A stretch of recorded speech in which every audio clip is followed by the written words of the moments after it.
Edmonton Sports Talk. My God, I loved it. My name's Jay Milne. #Blue. Our sports update deliverer, the Coon. I'm Zachary Kubish, and you're up today. You know what, Reid? You might be on to something. All right, here's what's going on in the Nest.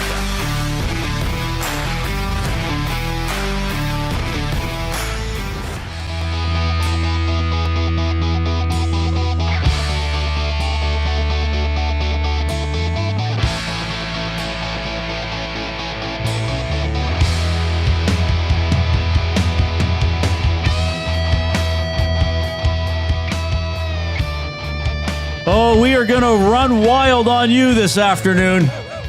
Thanks a lot for joining us. The Edmonton Elks getting set to play the Saskatchewan Roughriders tomorrow night in Regina. And yes, as we have suspected all week long, Cody Fajardo, the starting quarterback for the Edmonton Elks. The team put out the depth chart earlier today. Fajardo listed as QB1. We'll discuss that. And Jay and I are going to have a fun and maybe infuriating chat about double E quarterbacks this century. That's how far back we're going to go. I put it in the nasty chat on YouTube, by the way, if you want to see what we're doing for a little teaser, and you can participate in the project as well. We will also discuss along the way the verdict today, the 5 former World Junior players, including Edmonton area product Carter Hart, not guilty in the sexual assault case. And we're also going to talk about, well, probably in a couple of seconds here, about Hulk Hogan having passed away, which is something people are talking about today. I mean, one of the most famous professional wrestlers of all time, the most famous professional wrestler of all time, certainly would be on a very short list. But we'll dive into that as well. Dave Jamieson is going to be on the show this afternoon. Now, you see him here on Edmonton Sports Talk from time to time. Sometimes he fills in on the Nielsen show. When you were away a few months ago, JMO came in and did an hour with me. He's a great broadcaster, was vice president of communications with the Elks for a long time. And I called him this morning and I said, we've kind of had a bit of a theme this week about paranoia with football coaches. And I said, the Elks were very careful how they phrased any answers to questions about the starting quarterback all week, even though it seemed like it was going to be Fajardo, right? Yeah. So I said, if you're comfortable, and, I'm not going to ask you to come on and embarrass people or throw anybody under the bus, but from your career with the EEs, doing, media relations and being a vice president and dealing with a lot of coaches and GMs, do you have any stories about paranoid coaches you could tell? And his reply was, Reid.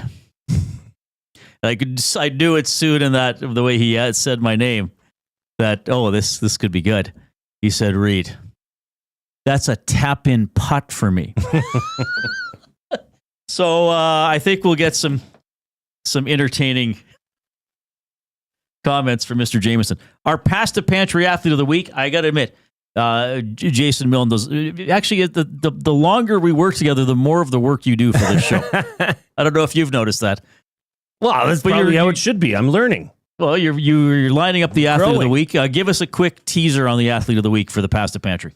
This is a local softball player who is quite a story, and she's heading down to Texas next year to start her collegiate career on full scholarship. Oh, excellent. So we will be interviewing her around 4:45, 4:50. Very excited about this. Yeah. Okay. That'll be good. We love doing the Pasta Pantry Athlete of the Week. Can I just say something? Yeah, of course. Am I, when we talk about Game of Thrones, I'm always the guy that I've never seen an episode. I don't even know what Game of Thrones is. Well, it's a TV show. So, am I the only person who had no idea who Hulk Hogan was? What do you mean you don't know who Hulk Hogan was? Zero. It didn't mean anything to me. Yeah, I know, but I don't know who that is. What do you mean you don't know who he is? You mean you never watched him? I've never I don't know who. I had to Google Hulk Hogan to figure out. What do you mean you have to Google Hulk Hogan? I've never heard of Hulk Hogan. Okay, wait a minute. You're a 43-year-old man. Yes. You've been in a household that owns a television all your life. Yes. You've had access to newspapers and radio and the internet. Yes. You have friends. You've had friends. Few. You played sports in a very male environment. All your whole life, no one ever brought up Hulk Hogan around you. Not once. He's okay. Do you know who he is now? Well, I saw him. Yeah. And did you were like, oh, that guy? No. Come on, you've seen pictures of him. Never heard of him before. Something to do with Hulk Hogan. The only you thing saw Rocky 3 at some point. The only thing I could say was that I thought he was in a lawsuit. That's how I remembered him. Was he? He must have been at some point. Yeah. But up until today. Did you know who the Ultimate Warrior was? Randy Macho Man Savage. Like The Rock. Of course. Dwayne The Rock Johnson. Yes, of course. Okay. Stone Cold Steve Austin. He played Austin. for the Stampeders. Sort of, yes. Yeah. Stone Cold Steve Austin. You've heard of him. That's the beer guy. Doesn't he drink beer? Probably, but he was a wrestler. I don't even watch wrestling, and I know these guys. Okay, hang on. Like, you know that Hulk Hogan was in WWE, WWF. Like, you know that there's professional wrestling. I've never watched 1 ounce of it in my life. But you must have heard of Hulk Hogan. Like, I don't listen to... today. I don't listen to country music. That was all the talk. But I know that Luke Bryan is a thing. He's a famous country artist. Right. So I couldn't name one of his songs. Okay, so Hulk Hogan. Look at the picture of Hulk Hogan. Do you want me to Google it right now? Yes, I want you to look up Hulk Hogan. You've seen his picture before he passed away. You saw him in a news story. Well, I saw it today. I saw it today, yes. So, yes, I can say that is Hulk Hogan. I don't know. Okay, well, I'm surprised to hear that. What his cultural relevance was. So any discussion we're going to have about Hulk Hogan, you'll just be like, don't know. Well, I thought about it when I saw your off-topic topic, to be honest, because it's tricky. It's a tricky one if somebody doesn't know who Hulk Hogan was. Yes. I feel as if there's a gap in your memory. Well, were you ever hit on the head? I did play football. Right. So maybe that's been erased from my memory. Have you heard of Andre the Giant? Yeah, he was in Princess Bride. He was, yes. And he was a professional wrestler. No idea. So you just totally blocked out any discussion about a professional wrestling in your life. Or if you looked somebody up, you would just, your brain didn't register that they wrestled professionally. All those names you listed, I would not know. I would never. Well, okay, we're gonna talk about Hulk Hogan a little bit ourselves, and Marc Majeau from the MCTV Podcast is going to come on for some cultural reflection on Hulk Hogan. Good. Yes, I'd like to learn more about. Because I texted him this morning. I was like, "Are you or Corey Graham from MCTV wrestling fans?" He's like, "Absolutely. I could talk about Hulk." I'm really surprised to hear this. I just thought he was somewhat of a household name, as we talked about Ozzy Osbourne a couple of days ago. Someone, okay, even if you don't like that genre, you're aware that there was an Ozzy Osbourne. I just thought you would be aware that there was a Hulk Hogan. You know, what actually has spurred this on is that you had some good news from some people today, because there is one of your favorite festivals is coming up. What's your favorite festival in Edmonton? Oh, Fringe, yeah. Right. What do they do there? It's theater. It's theater. Yes. I think I got you. You were whatever. I think I got you, Reid. I think I had you for a minute that I actually would not know who Hulk Hogan is. I thought you were talking about him earlier. I was a Hulkamaniac, Reid. Okay, well, come on! I actually feel good. I was very confused because I was like, how does a 43-year-old man in our environment, and given your history, I grew up watching I was confused. It's terrible. He's a hero. Penner's Pancake says, I legit do not know of a single person who doesn't know who Hulk Hogan is. Hambone, who I don't know if he posts a lot, says, we are being punked. I am a real American. Sheesh says, today we all learned Jay was born and lived in a cave until his late teens. All right. I was wondering what was going on. Oh, Wilkie. I pulled one over on you. I thought we were talking about, or you with somebody was talking about Hulk Hogan. That was pretty good. I don't make a habit of that because then the listeners won't trust anything you say. You can't, but that was a good one. Hey, the Hulkster he's an icon. I mean, part of that was saying we talked about names yesterday. Yes, of professional or people that you'd say a name, and you said Tiger, and okay, like Hulk is up there. Hulk Hogan, Hulkster, Hulk, yeah, sure, is up there. Yeah, I would agree with that. I mean, think of all the yellow shirts he's ripped in his life. Yeah, that's amazing. But yeah, that's okay, so did you actually cheer for him or follow him? Oh, everybody cheered for Hulk. He was the guy. He was the original good guy of WWF. True. And then I fell off and I fell out of WWF well before he turned heel. Well, same here. And went NWO. Yeah, I only followed it for a couple of years. So that's why earlier when Hernan was talking about coming on to the show with the Hulk song, he wanted to play the new NWO, which is Stevie Ray Vaughan, right? Okay. I forget the exact name. You know way more than I do. Right. But I said, no, original Hulk fans need the I Am a Real American. Oh, yeah, that's the song. That's it. That's the song. That's the peak. So we're going to... to me, he peaked late 80s, early 90s. How popular was he after that? I don't know.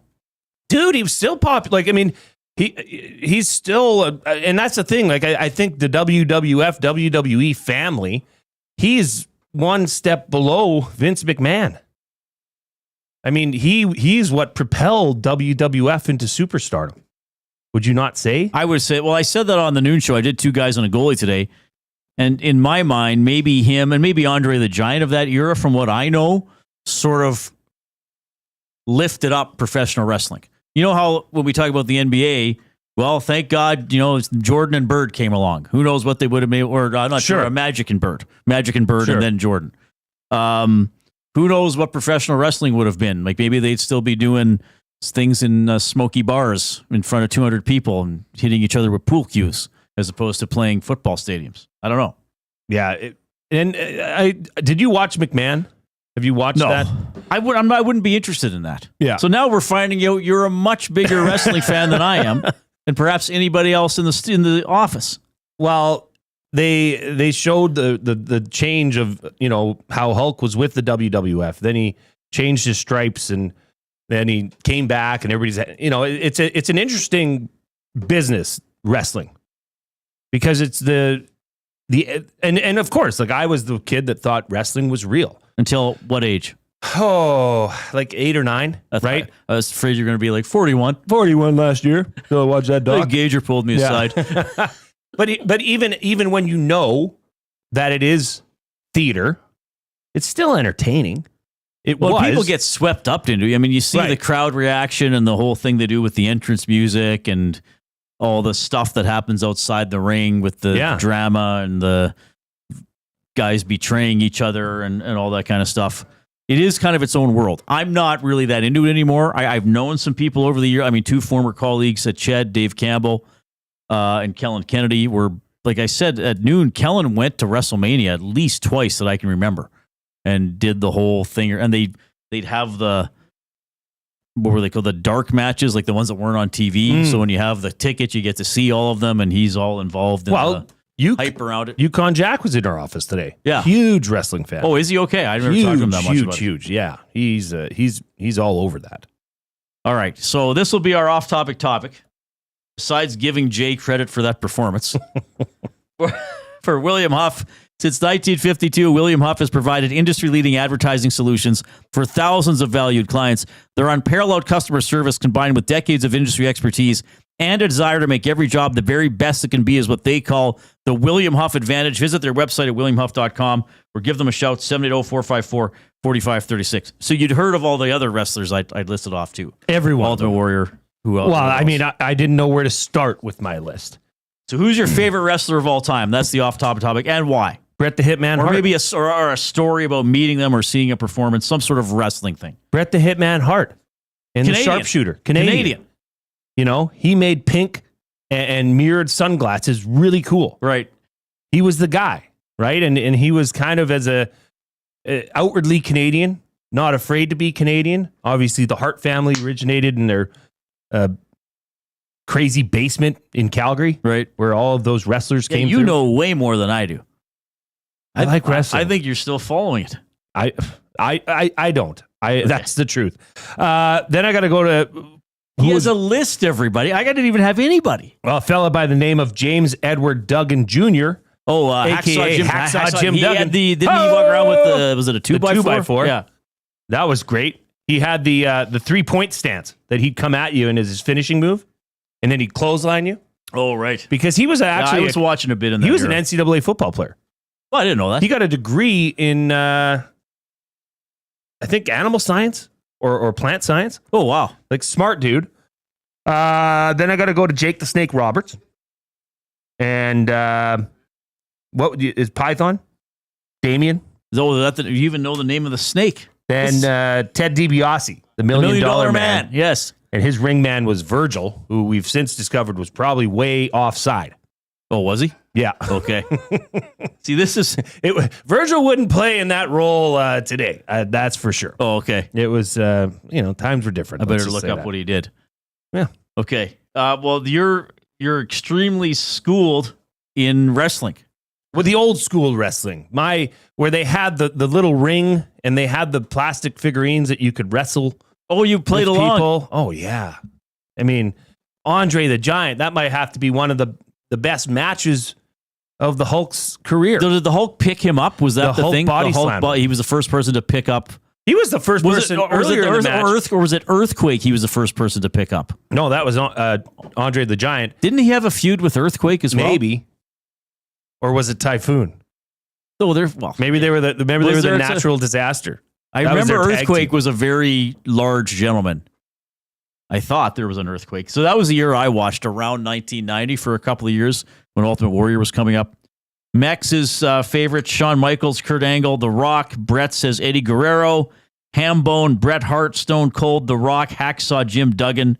So we'll get some of your favorite wrestlers. And if you have a story about wrestling or maybe you met one of these wrestlers at some point or went to a WrestleMania or a SummerSlam or a Survivor Series or what's the other big one they do?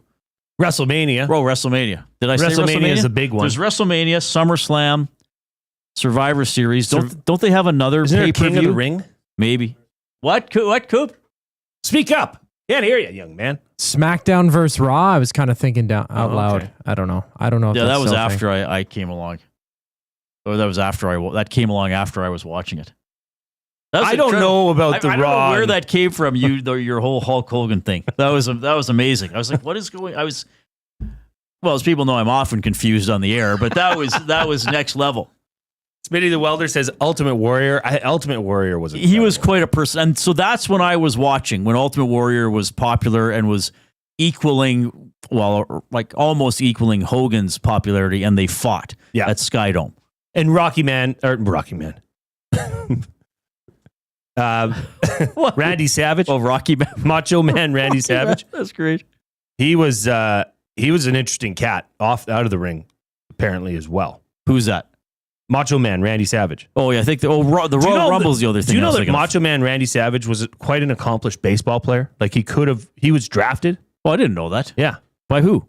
Probably the I Expos. think Cincinnati. Probably the Expos. They thought it was identified everybody. Cincinnati. They drafted Tom Brady for crying out loud. Next says, which Ultimate Warrior? This is one of the greatest debates, is that they've swapped Ultimate Warriors. Well, he died.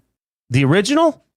The Ultimate Warrior. I know, but there was that they there was changed? rumors that there's been like 3 different Ultimate Warriors. Oh, and you couldn't tell And because you of the couldn't face. tell because of the face paint. And you never spoke other than like Just the growling. like to wasn't the he trees. very like? I thought he did interviews where he would say things. He'd like speak to the earth. he was quite a character. He had that good entrance song, that heavy guitar riff. Well, and then he'd come up and shake the Yeah. ropes. And like, tell me you didn't as a kid tie tassels around your little biceps. I can to tell you try- I didn't do that as a kid. Well, I'm not surprised by you saying that. Okay, Reid. Oh my God. All right. This is fun. So the off-topic topic, your favorite wrestler of all time and why, or maybe a time you met a wrestler or saw a big wrestling event. The Royal Rumble was the other one I was thinking of, which is fun. It's like 30 guys in the rink at once. And then they just all throw each other over the boards. Who was the policeman? There was a policeman. Oh, what was his name? Don't tell me. Don't tell. Big Boss man. That was when I was. Didn't he team up with Earthquake? He had the teamed baton. up with Earthquake, I think. Okay. He had the baton. Yeah. And there was the British Bulldog. Right. And who was the Honky Tonk Man? Yeah, that's when I was watching too. And who was their guy Mr. in Perfect? the corner? Oh, yeah. Who was the guy? Jimmy Hart. Jimmy Hart. Ravishing Rick Rude had a conflict with the Ultimate Warrior. I remember that. Because there was one, they were doing a cage match and Ravishing Rick Rude was crawling for the door. And Ultimate Warrior reached up and grabbed the band of his pants and snapped them down, and they quickly showed his bum. That would have been huge. And I got to have the sex appeal. Yeah, you have to. Just like this show has. Who can forget the screw job in Montreal? Yeah, see, again, I have just heard about that from other people. I wasn't watching, but that's Brett Michaels. So that's Brett Michaels and McMahon. Hitman Hart said, Hitman, you'll win and then lose and in the changed States. The script. And then he pinned him and lost the belt in Canada. Oh, my goodness. We're going to rank Double E quarterbacks of the last 25 years when we get back. We want your submissions as well. Coop, coming up.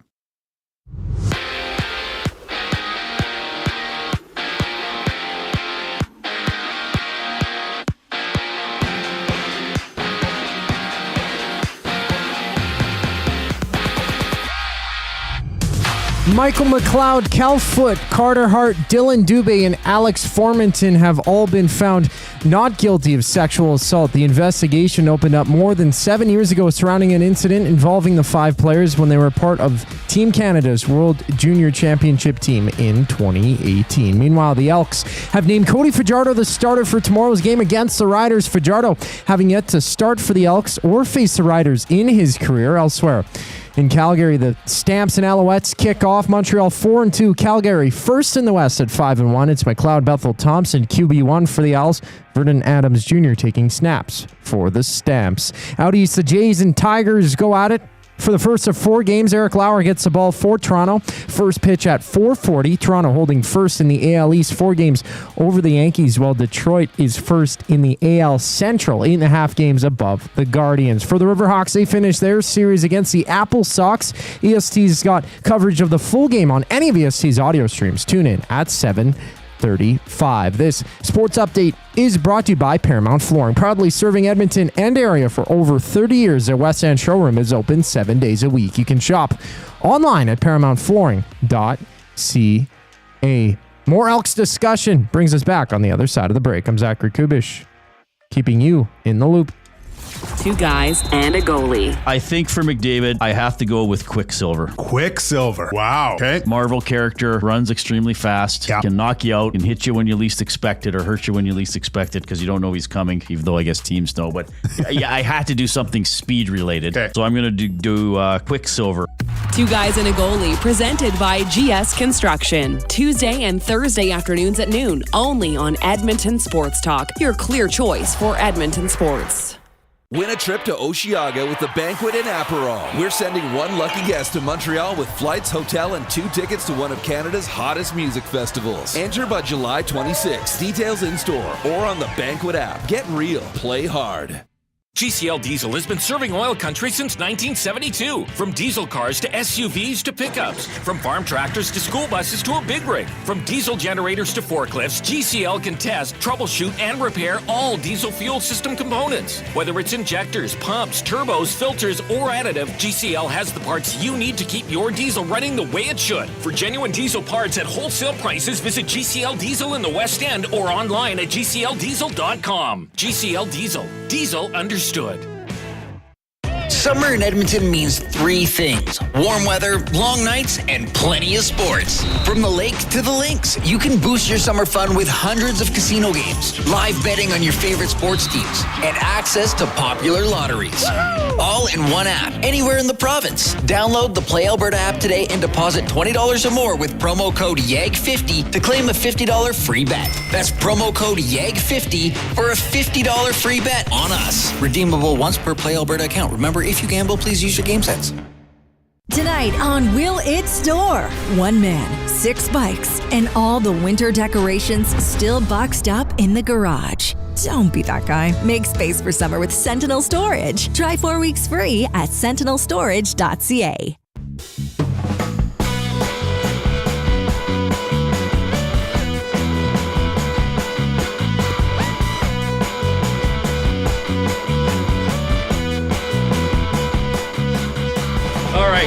thought I was going to have to start explaining to you like who Taylor Swift is or something like that. Find whatever rock you live under. Jason Milne doing some great performing in the first segment of the show, convincing me and some of you that he had never heard of Hulk Hogan before today. That was amazing work, buddy. Grumpy Cat said, Jay, I'm so stunned, I'm inclined not to believe you. Well, he was right. He was accurate. His instincts were correct. Hey, thanks for checking out the show. Here's what I ask. Tell other people about Edmonton Sports Talk and how to find us. We are on TuneIn Radio. That's an app. We're on iHeartRadio. That's an app. We're on YouTube, and you can get all our shows wherever you get your podcasts. I know what you're saying. Reid, don't waste your breath. I'm listening to you right now using one of those platforms. We just want you to help us get the word out about the station. Now, we're doing things. We're moving to a new office. We're growing. We keep bringing sponsors and partners on board. We ain't going anywhere. The best is still to come from Edmonton Sports Talk. It's quite incredible. Your little contribution, tell a couple people about us. Or next time something comes up in conversation, oh, Dustin Nielsen's not on in the morning anymore. Oh, Reid left his other job. I wonder where he went. Why isn't Jason Milne playing safety for the Bears anymore? Good question. You tell them about Edmonton Sports Talk, and sometimes we do it. Pull out our phones. Here's this app. Here's how you. And as soon as we pull your phones, you can see it in people's faces. Like, oh no, I'm not going through a 15-minute tech lesson. And then we click iHeartRadio and we click Edmonton Sports Talk, and it starts playing. And they're like, "That's it. That's it. That's it. That's how you listen to us." You don't have to remember a call sign. You don't have to program it in your car, on your car radio. You don't have to log in. That's right. You don't need a membership for any of these. Yeah. I guess to give a thumbs up on YouTube, maybe you have to have a YouTube account, but you don't have to have one. So that's how you can help us. And also, if you are on YouTube, you know what you can do? You can look for that little thumbs up button. Click, click, click. Must you click? Please, please click. Must you click? You must click. Thumb, thumb, thumb. All right. So that's how you can help us out. You can reach us by emailing Reid at edmontonsportstalk.com, Jay at edmontonsportstalk.com. You can jump into the nasty chat on YouTube like I was talking about, and you can text 780-218-9999. That is the afternoon inbox presented by River Crew Resort and Casino, home of the kitchen restaurant. All you can eat prime rib buffet for just $49.99 every Sunday from 4 to 10 p.m. Are we going to get a new printer in the new place?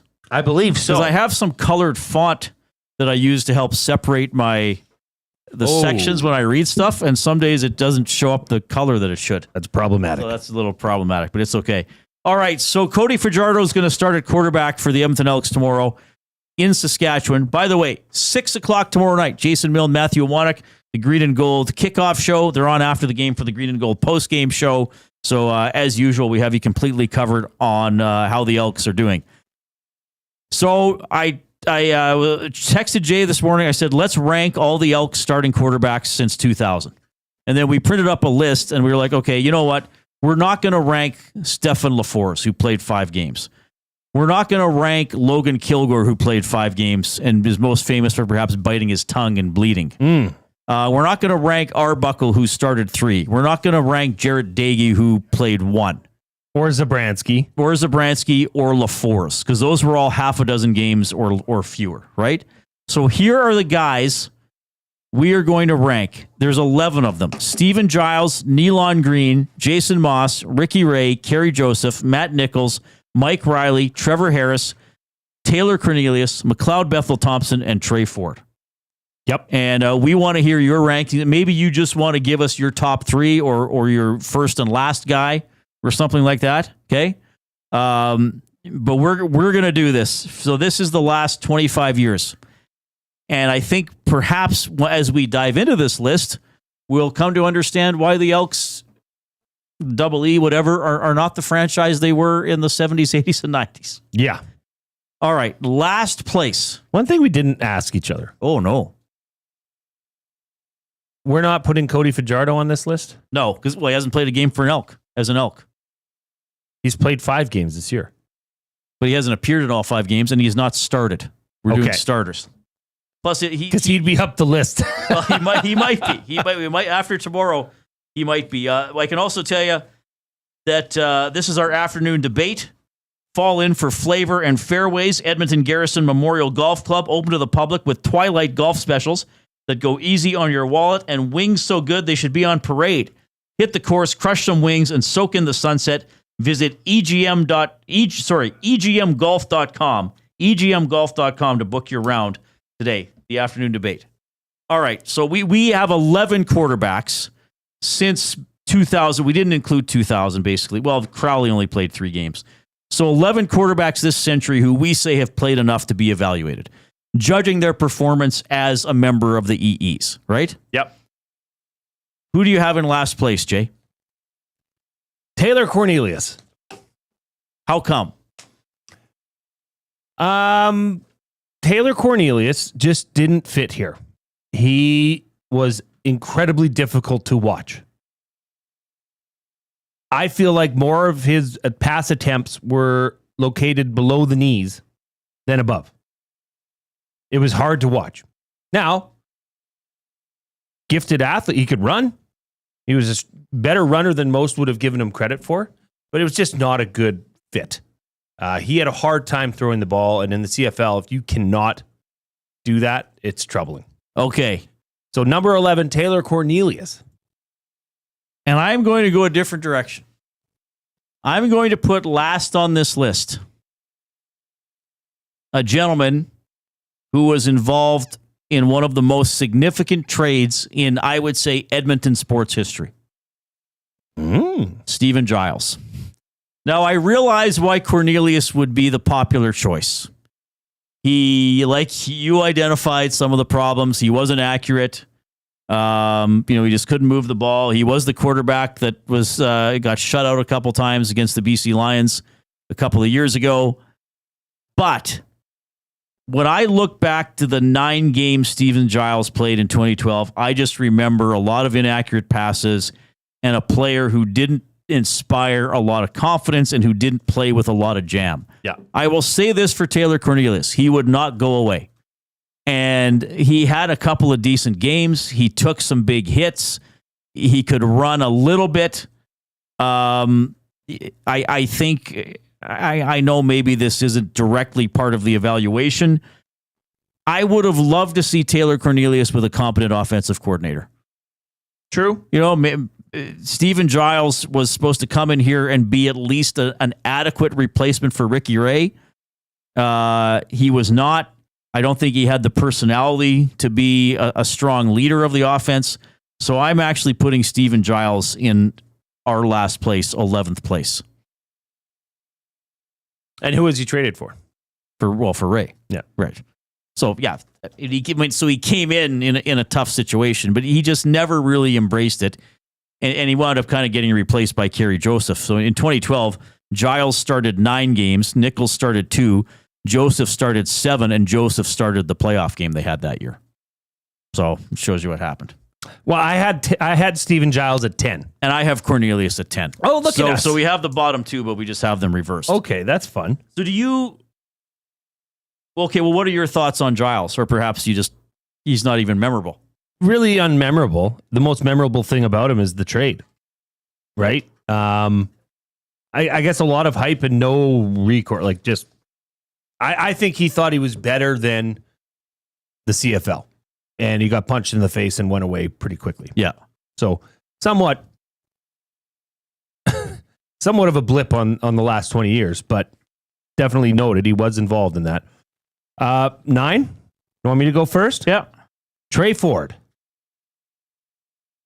How come? Trey Ford. What's he proven? He can beat adequate to poor teams, right? I mean, this is just Trey Ford now. So hold all the hate mail to j@edmontonsportstalk.com. But Trey Ford is not a winning quarterback in the CFL by any stretch of the imagination. I understand he's had some wins, but it just is not there yet. Now, I say yet. I hope that yet means something in a few years or 2 years or next year. I'm not sure. Right. But as of right now, I'm sorry, aside from the theatrics and the running and getting out of the pocket and making the crazy plays just because the pocket's gone and coverage is busted, that's just not sustainable in the CFL. Especially as we move up this list, you'll see players that were traditional pocket quarterbacks that could deliver the ball on time with pace and accuracy. I also have Trey Ford 9th. Now, I hope he rises. We'll see. I know this might seem harsh, but when I'm putting together this list, I mean, there were some obvious choices near the top, which we'll get to. I don't know if we're going to agree on our top 3 or 4 in exact order. I imagine they'll be the same players. But you said it, Trey Ford in some big moments has not come through. Now, yes, he's yet to play up. He's not yet played a playoff game. That's not all on him, but he's had some difficult moments against high caliber opponents. Yes, he can be spectacular. So, but when I was putting this list, I was thinking to myself, okay, who was better as a member of the green and gold? I didn't include Ricky Ray's tenure in Toronto, but obviously he's still going to be near the top of my list. But I also was thinking for groups of quarterbacks where it got close, I thought to myself, if I had to pick one of these players in his prime to win one game, would I trust Trey Ford? And ultimately, right now, the answer is no. Yep, that's fair. That's why I have him 9th and behind a lot of other guys, and against some guys who were kind of mediocre or unspectacular in their own double E tenures. So that's why I have him 9. Number 8, I have the guy who was his quarterback mate last season. McLeod Bethel Thompson started 13 games last year. To me, very inconsistent. Just couldn't win. Talked a good game. Sometimes played a good game. Sometimes didn't. Again, wasn't on a great team. Didn't inspire a lot of confidence either. I think has some talent. He's the backup now in Montreal. But I have MBT barely ahead of Ford at number 8. I have him at 8 as well. That the consistency issue. It was a real Jekyll and Hyde player in a time where they just needed consistency.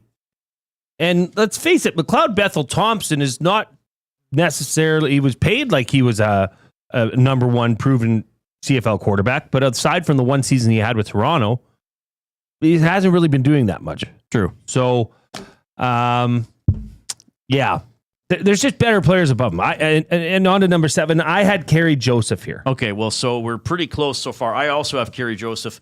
I mean, he only started 8 games, but he kind of in 2012 had to come in and replace Giles. And I mean, they did make the playoffs, even though they still weren't a great team. But at least you had a veteran with some savvy who had been a good player and who still showed signs of that. So that's why if I took a player during his Elks tenure who I'd more trust to win a big game, I put Kerry Joseph ahead of MBT. I guess that was kind of a tiebreaker for me. Well, and truthfully, at least for me, a lot of this came into play as their overall body of work, not just with Edmonton, and in terms of being a good quarterback, or an above average quarterback. That played into these decisions. Well, Kerry Joe, didn't he win MLP one year? Yeah. Didn't he lead the Riders to the Grey Cup? His knock was that he was only, for me anyways, was that he was only with Edmonton for, 2.5 seasons? Right. And it wasn't really all that successful. No.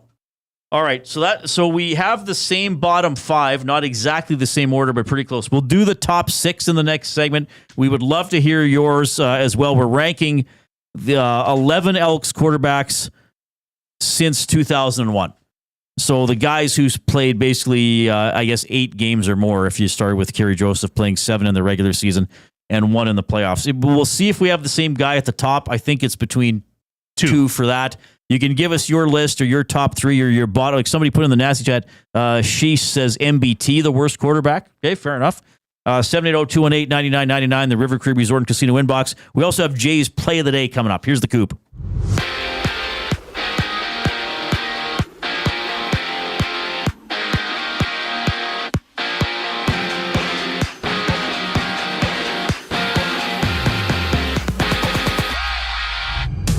All 5 players a part of the London hockey trial have been found not guilty for sexual assault surrounding an incident back in 2018. Michael McLeod, Carter Hart, Dylan Dubé, Cal Foote, and Alex Formanton were all tried individually, facing up to 10 years in prison. CFL News sees Cody Fajardo named Edmonton starter for tomorrow's game in Saskatchewan. Fajardo, a former rider, having yet to make a start for the Elks this season. From Calgary, it's the Stamps and L's butting heads. Calgary 5-1, leading the West, while Montreal is 4-2, giving McLeod, Bethel, Thompson the ball.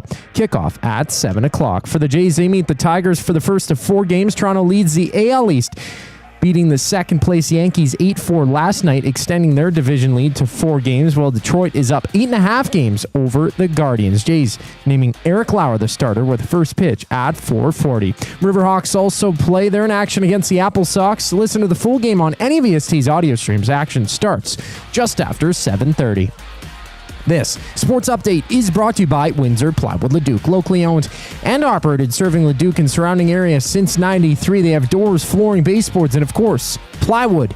Go see the knowledgeable staff today at Windsor Plywood Leduc. The conversation surrounding Elks quarterbacks continues on the other side of the break. I'm Zachary Kubish, and you're up to date. The Oil Stream. Yes, goaltending needed to be better. Again, Senior Boots, you're not listening. We're not sitting here saying they got there because of goaltending, but goaltending was a part of, they had back-to-back shutouts. Hey, yeah, one guy had 3 shutouts in 4 games. The other guy went 7-0 until the Cup final when he started his first game and lost. You can't say despite of goaltending. Yes. Goaltending won him some games. The Oil Stream, presented by Boston Pizza. Monday, Wednesday, and Friday afternoons at noon. Only on Edmonton Sports Talk. Your clear choice for Edmonton sports. Gallo LLP is an Alberta-based accounting firm with expert chartered professional accountants in both our Edmonton and Sherwood Park accounting firms. Our experienced and innovative accountants provide financial advice that saves our clients money. Simply put, we help our clients protect their assets and grow their businesses. At Gallo LLP, they go beyond the numbers to ensure the continued success of your business. Reach out to Preet or John to discuss how they can help your business grow. Visit gallollp.ca today and see how they can help you take your business to the next level. Do you have pets? Horses? Chickens? Did the place you used to get your feed recently close down? Have no fear. Clover Bar Feeds is here. Whether it's dogs, cats, horses, or chickens, Clover Bar Feeds has you covered. Offering a large variety of food and feed, you can trust the experts at Clover Bar Feeds. They've been family owned and operated for over 60 years. This means you can expect nothing less than top-notch service and selection. Come visit them at 200 Portage Close in Sherwood Park, or visit them online at cloverbarfeeds.com. Everyone knows when you need a truck now, you call Dawn. That's right. You call us, Frontier Cartage, when you need driver coverage or have a truck that's down. You call Dawn from Frontier Cartage. When you've got way more freight to move than you thought. You call Dawn from Frontier Cartage. When you need a truck that's available and ready to start anytime you need. You call Dawn at Frontier Cartage, 587-222-5826. 587-222-5826. Looking for quality building materials and friendly advice? Visit us at Windsor Plywood Leduc, family owned and locally run since 1993. From interior materials for doors, flooring, baseboards, and all the finishing touches to all you need for your outdoor projects like cedar lumber for decks and fences, plus all the plywood you'd need. Our full-time on-staff carpenter can help with anything odd-sized or custom, and from domestic hardwoods to exotic selections, we've got you covered. And if we don't have it, we'll track it down for you. Windsor Plywood Leduc. We're the experts you need to know.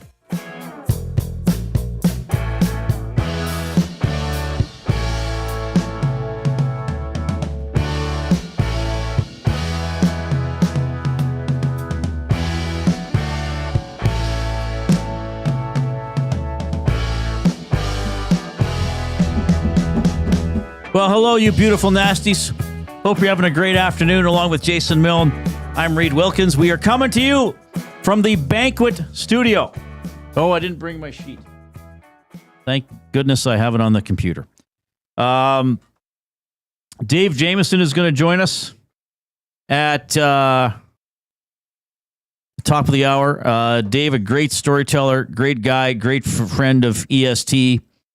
And he will regale us with a few stories of paranoid coaches and coaching antics from his time working in the Canadian Football League. 780-218-9999 is how you get us texting the River Cree Resort and Casino inbox. All right, let's do, for Play Alberta, Jay's Play of the Day. It's Jay, it's Play, he's Jay, it's today. It's Jay's Play of the Day. It's Jay's Play of the Day. Jay's Play of the Day. Experience all the excitement of the casino in the palm of your hand. Download the Play Alberta app today and deposit $20 using the EST exclusive promo code 100casino for a $100 casino bonus. Well, I like to do things that are topical, things that are happening. I did jump on the Elks yesterday as Jay's Play of the Day because I figured that maybe the line would slip a bit with Fajardo getting the start. It hasn't to this point, but still, you got boosted odds, so there you go. So Stampeders are hosting the Montreal Alouettes, who are led by quarterback MBT. McLeod Bethel Thompson, yes, sorry. So we just discussed a lot of things about McLeod Bethel Thompson, and one of them is just inconsistencies, right? He turns the ball over. Calgary's defense is very good. They're +6 in the turnover ratio, 19 turnovers forced, and 54 points off said turnovers. And McLeod Bethel Thompson has put up mediocre numbers in victories this year against subpar teams. Right. You're going up against one of the best defenses in the league in Calgary at home. Vernon Adams is 5-1. They look unbeatable. So I took Stamps -7. Now that was -114, but at Play Alberta now under EST specials, Jay's Play of the Day, it has been boosted to -105. So that's a Play of the Day. Head over to playalberta.ca, click on sports, click on EST specials, Jay's Play of the Day. Calgary Stampeders to win by 7 or more points, boosted to -105. It's Jay, it's Play, he's Jay, it's today. It's Jay's Play of the Day. It's Jay's Play of the Day. Jay's Play of the Day. All right, very good. Courtesy of Play Alberta. You riding with Jay? Oh, yeah. Absolutely. Absolutely. Yeah, I'm going to put 8 cents on it. Jay and I in the banquet studio. The banquet summer feature menu is here. Bacon-wrapped pickles, spicy Korean noodle bowls, and cocktails like the Pink Lady and Blueberry Hibiscus Smash. What's our mascot? Smash. Is that the costume I was in last year? Yes, it was. Try now at the banquet. Get real. Play hard. All right, we're going to continue our list here. So we are ranking the EE's quarterbacks this century, basically. Starting, and you have to have started at least a half dozen games. We're not doing Jarrett Dagey, who started one game. Yeah. So far from the bottom up, I have Giles last. You have Cornelius last. And then you have Giles 10th. I have Cornelius 10th. 9 through 7, we both went Ford, MBT, and Kerry Joseph. 6 for Jay is Matt Nichols. Oh, interesting. Okay, that is not who I have 6th. Okay. I mean, Matt Nichols went on to do some good things in Winnipeg, but he was just injury plagued here in Edmonton. So what could have been he was serviceable as a backup. I mean, he went head to head. It was at the same time that Michael Riley was here. So 6, Matt Nichols. Who do you got? I have Nealon Green there. And then I'll tell you, I have Matt Nichols at 5. Okay. I think Matt Nichols showed flashes of being a very pure pocket passing quarterback. He had some rough moments in green and gold. I remember one interception. It was a shovel pass, and he flipped it right to an on-rushing Ottawa player who easily ran it in for a touchdown. Yeah. He had that gruesome ankle injury. Remember when his ankle looked like his foot looked like it was gonna fall right off. He was turned the wrong way. So that's why I have Nichols ahead of Nealon Green. Nealon Green was a little bit Trey Fordish to me. He could move around. He could make spectacular plays. He couldn't always just drive the ball down the field. He played in 1999. He played almost every game in 2000. He got replaced by Jason Moss eventually in 2001 and then was traded to the Riders. I just think that Nealon was, and I got to interview Nealon during the pandemic. I mean, he's working with, he's living in New York State and working with troubled kids and doing a great job in his community, and was really appreciative of his time in Edmonton and in the CFL. I just think he was a player that you hope there would be a little more there, and it never quite got there.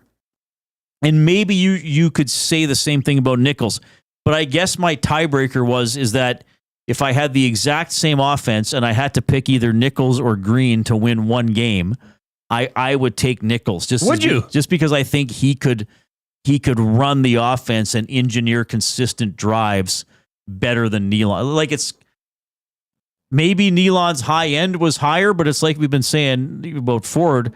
Like, I think Nichols' low end was higher than a bad game by Nealon. So I go Nealon 6, Matt Nichols 5. Okay, I have Trevor Harris at 5. Oh, wow. Okay. You really like Nealon.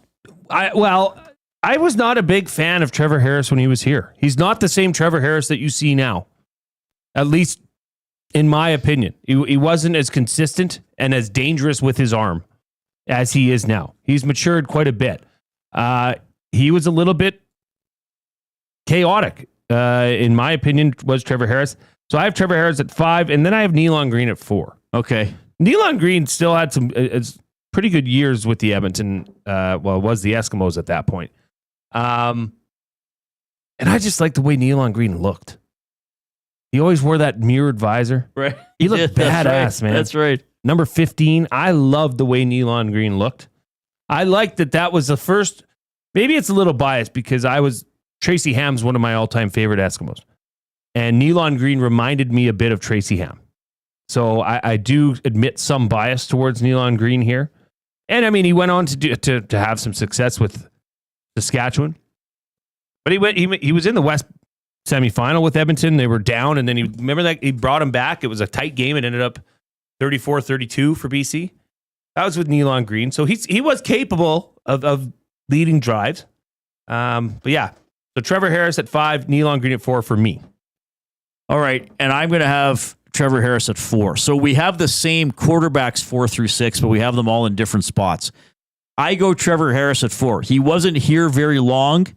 He is the last EE's quarterback to play a playoff game. True. They crossed over in 2019, and they beat Montreal in the East Semi, and he set a playoff record for completion percentage. And then they lost to Hamilton in the East Final. He was here for a bit of the season in 2021, got traded and replaced by Cornelius. There was a point, I think, with Elizondo, it just wasn't clicking with Harris. But he was decent in 2019.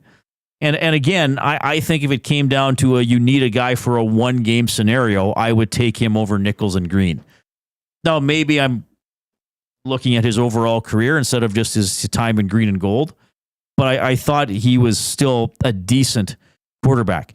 But I think now we're seeing maybe part of the problem here, Jay, why this team has just one Grey Cup appearance in the last 20 years, is that really the Elks mid-grade quarterbacks weren't that great for the franchise. Like the guys we have 4 through 7 were just okay. Yeah. So you have Green 4, Harris 5, and Nichols 6. That's right. And I have Harris 4, Nichols 5, and Green 6. Okay? So we're somewhat similar. So I'm going to guess we're going to agree on our third best double E quarterback this century. Same name as me. He's now the coach of the Montreal Alouettes, and that is Jason Moss. Yeah. Sometimes I wonder, because Jason Moss was here at the same time as Ricky Ray. And he got so Moss replaced Nealon and then got replaced by Ricky. Well, twice technically. But did come in at some critical times. Very much. Right? And saved the team in very, very critical situations. So I always wonder that if Jason Moss had not had to deal with Ricky Ray coming to town, could have he been one of the greatest to ever play for the Eskimos or Elks? Well, see, I remember in 2001, Moss coming in and throwing a couple long bombs and getting touchdowns because Nealon wouldn't push it down the field. And people were frustrated with he doesn't read the defense. He doesn't get the ball to all these talented receivers. And Moss kind of came in and chucked it a little bit. I mean, he had a bit of that gunslinger mentality. In 2002, he got replaced by Ricky. They lost the Grey Cup. Ricky started every game in 2003, and they won the Grey Cup. Moss took over in 2004. I believe until a couple of years ago, he had the league record for consecutive completions in a game. In 2005, Ricky started every game, but of course, Moss is famous for leading the comeback in Calgary in the West Semi and then playing late in the fourth quarter of the West Final against BC as well. Against BC, yeah. So coming up. So that was a pretty nice tandem to have. I believe he threw a corner pattern to Jason Tucker. Remember they had that? Oh, yeah. Remember they had that down pat? Yeah. Yeah, so I have Jason Moss as well at 3. Jason Moss was an above average CFL quarterback for most very of his much career, so. and was pretty good in green and gold. All right. So now we get to the top 2. I think we're going to go the same way, though I had to think about it. I did not for a second. Okay, I did, and maybe it's just a personal bias. I like both these guys. Okay, you go. Oh, how should we do? Okay, I'm going to say who my top one is. Okay, should we say it at the same time? Coob, count us in. 1, 2, 3. 3, 2, 1. Ricky Ray. Dun, dun, dun, dun. All right, so I didn't have to think about that at all. I still had to think about Riley. Yeah, but Ray played here longer. Ricky Ray was here for a long time. This was, and then he went to Toronto, had success there. But he was an Edmonton guy. Yes. that was a guy here. And then Michael Riley came here, then was here, then left again. And I mean, Ricky Ray was untouchable. The most calm, composed. Just he'd lead with his arm. You could not stop him. Right. Him and Jason Tucker, Fred Stamps. Remember those the receiving core they had? They had Terry Vaughn. Yeah. It was incredible. Those were some of the best years. Yeah, I mean, like I said, Ray went to 3 Grey Cups in 4 years, won 2 of them. There were some years he missed the playoffs. I wouldn't say that was on his play. I think there were some other deficiencies with the franchise then. And then Riley came in, and we were talking about this. His first year wasn't very good, and then he was awesome. And I mean, he was hurt in half of 2015. He came back, and then they didn't lose a game that he started in the second half of the season and in the playoffs. I think an obvious top 2, probably an obvious top 3. Yeah, we had some variance in the middle, and then our last 2 guys, but both incredibly special players. We had Ricky on the show last year during Grey Cup week. He wore his double E hat. He's talking about running these, not the death rate, but the trail running, like just a 40K or 40 miles, whatever it is. So he's still in incredible shape. And it's interesting too, because sort of like Ray and Moss were often considered polar opposites with their demeanor. Like Ray never reacted. No. And Moss would come off and throw his helmet and yell at a guy and be spitting on a guy, and 10 seconds later be hugging him and saying, let's go win the game. Ray just kind of, like, you'd have no idea what the score was in a game. Ricky was one of those guys. Well, he didn't need to. Maybe Riley was somewhat in between. Like Riley was fiery. He was fiery, but I wouldn't say he was as demonstrative as Moss was as a player, but he was a little more fiery. I've told you the Darrell Walker story that Riley told me on my own show, that they threw an incomplete pass and Riley thought Walker went to the wrong place, and he was yelling at him, walking off the field and yelling at him on the sidelines. And finally Walker looked at him and goes, Mike, I heard you the first time. Okay, I screwed up. All right, what do you want me to do? But I mean, both, I'm going to use the word compelling with Ray and Riley in their own way. And I know it's about winning and performance, but the story, I think, added to it. I mean, Frito Ray, delivery truck driver, brief look with an NFL team, arena football.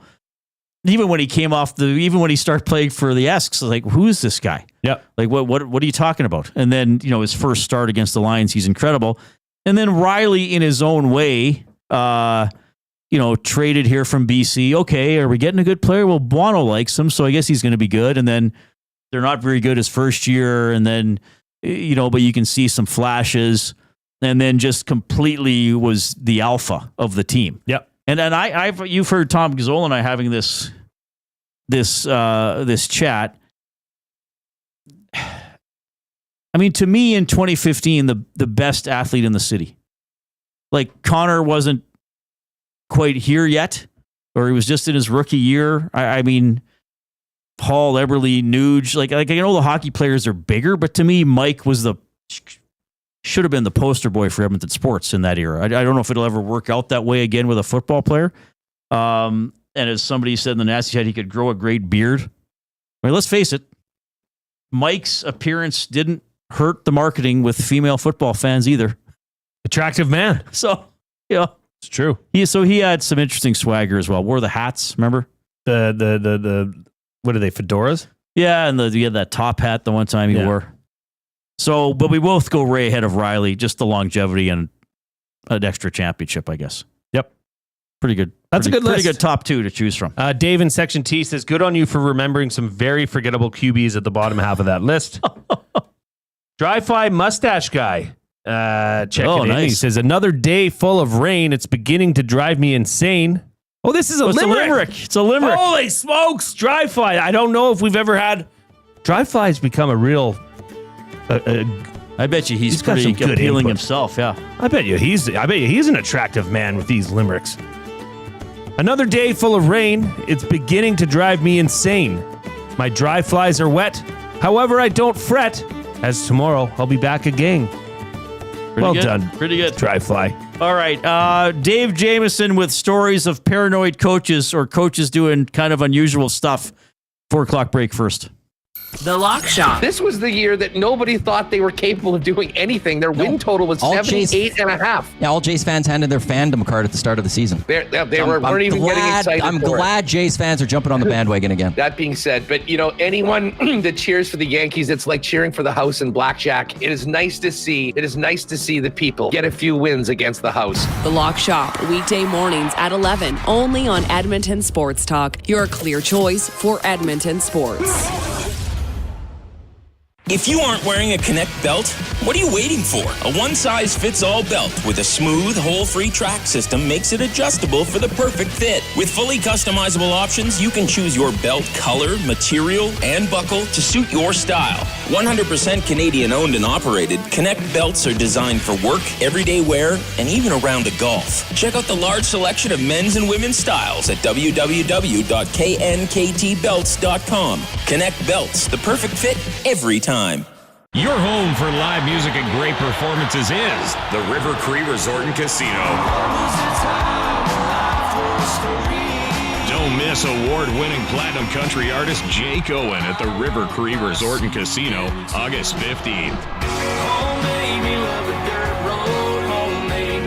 Get your tickets at rivercreeresort.com. River Cree Resort and Casino. Excitement? Bet on it.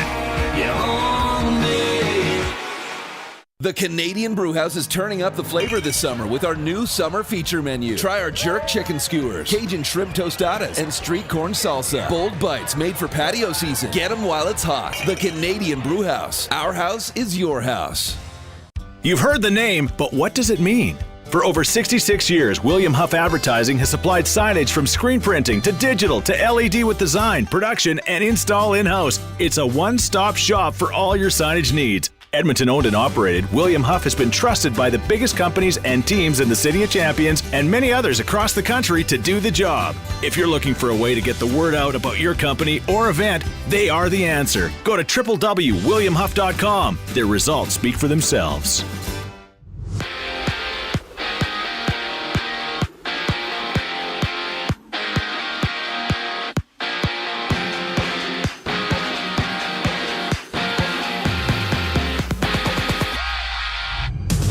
Carter Hart, Alex Formanton, Cal Foote, Michael McLeod, and Dylan Dubé have been all found not guilty for sexual assault in an incident they were part in 2018 when they played for the 2018 Canada World Junior Team. Each player was tried one by one with the investigation opening over 7 years ago. In other news, the Elks have named Cody Fajardo as tomorrow's starter against the Riders. This marks the 33-year-old's first start for the Elks in his first game against his former team. Down the road, Calgary hosts Montreal. Stamps 5-1 on the season. Alouettes 4-2 in the early going. Kickoff at 7 Our very own Dustin Nielsen is on the call. In baseball, the Jays and Tigers open up a 4-game set at 4:40. Toronto doubling up the Yankees 8-4 last night with Eric Lauer, the man, for Toronto. Reese Olson for Motor City. 3 other games are on tap, including the Angels and Mariners opening up a series while the Padres take on the Cards. And on the road, it's the Riverhawks closing out a series against the Apple Sox. Listen to the full game on any of EST's audio streams. Coverage starts at 7:35. I'm Zachary Kubish. That was your sports update. The second hour of the Reid Wilkins Show starts right now.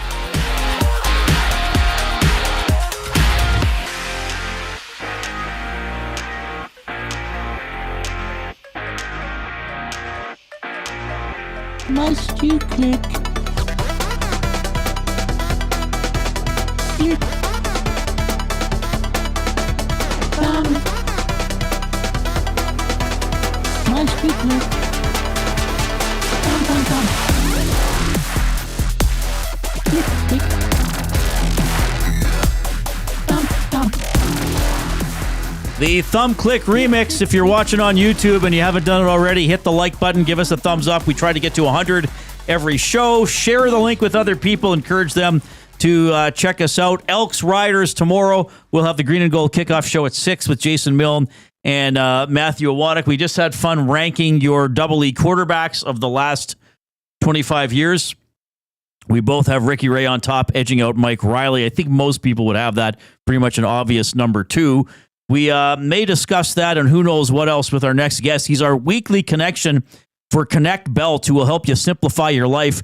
More than a good-looking belt, Connect offers a high-quality, no-holes belt, whether you're on the course, in the office, or anywhere life takes you. Connect is the perfect fit belt you need to feel good.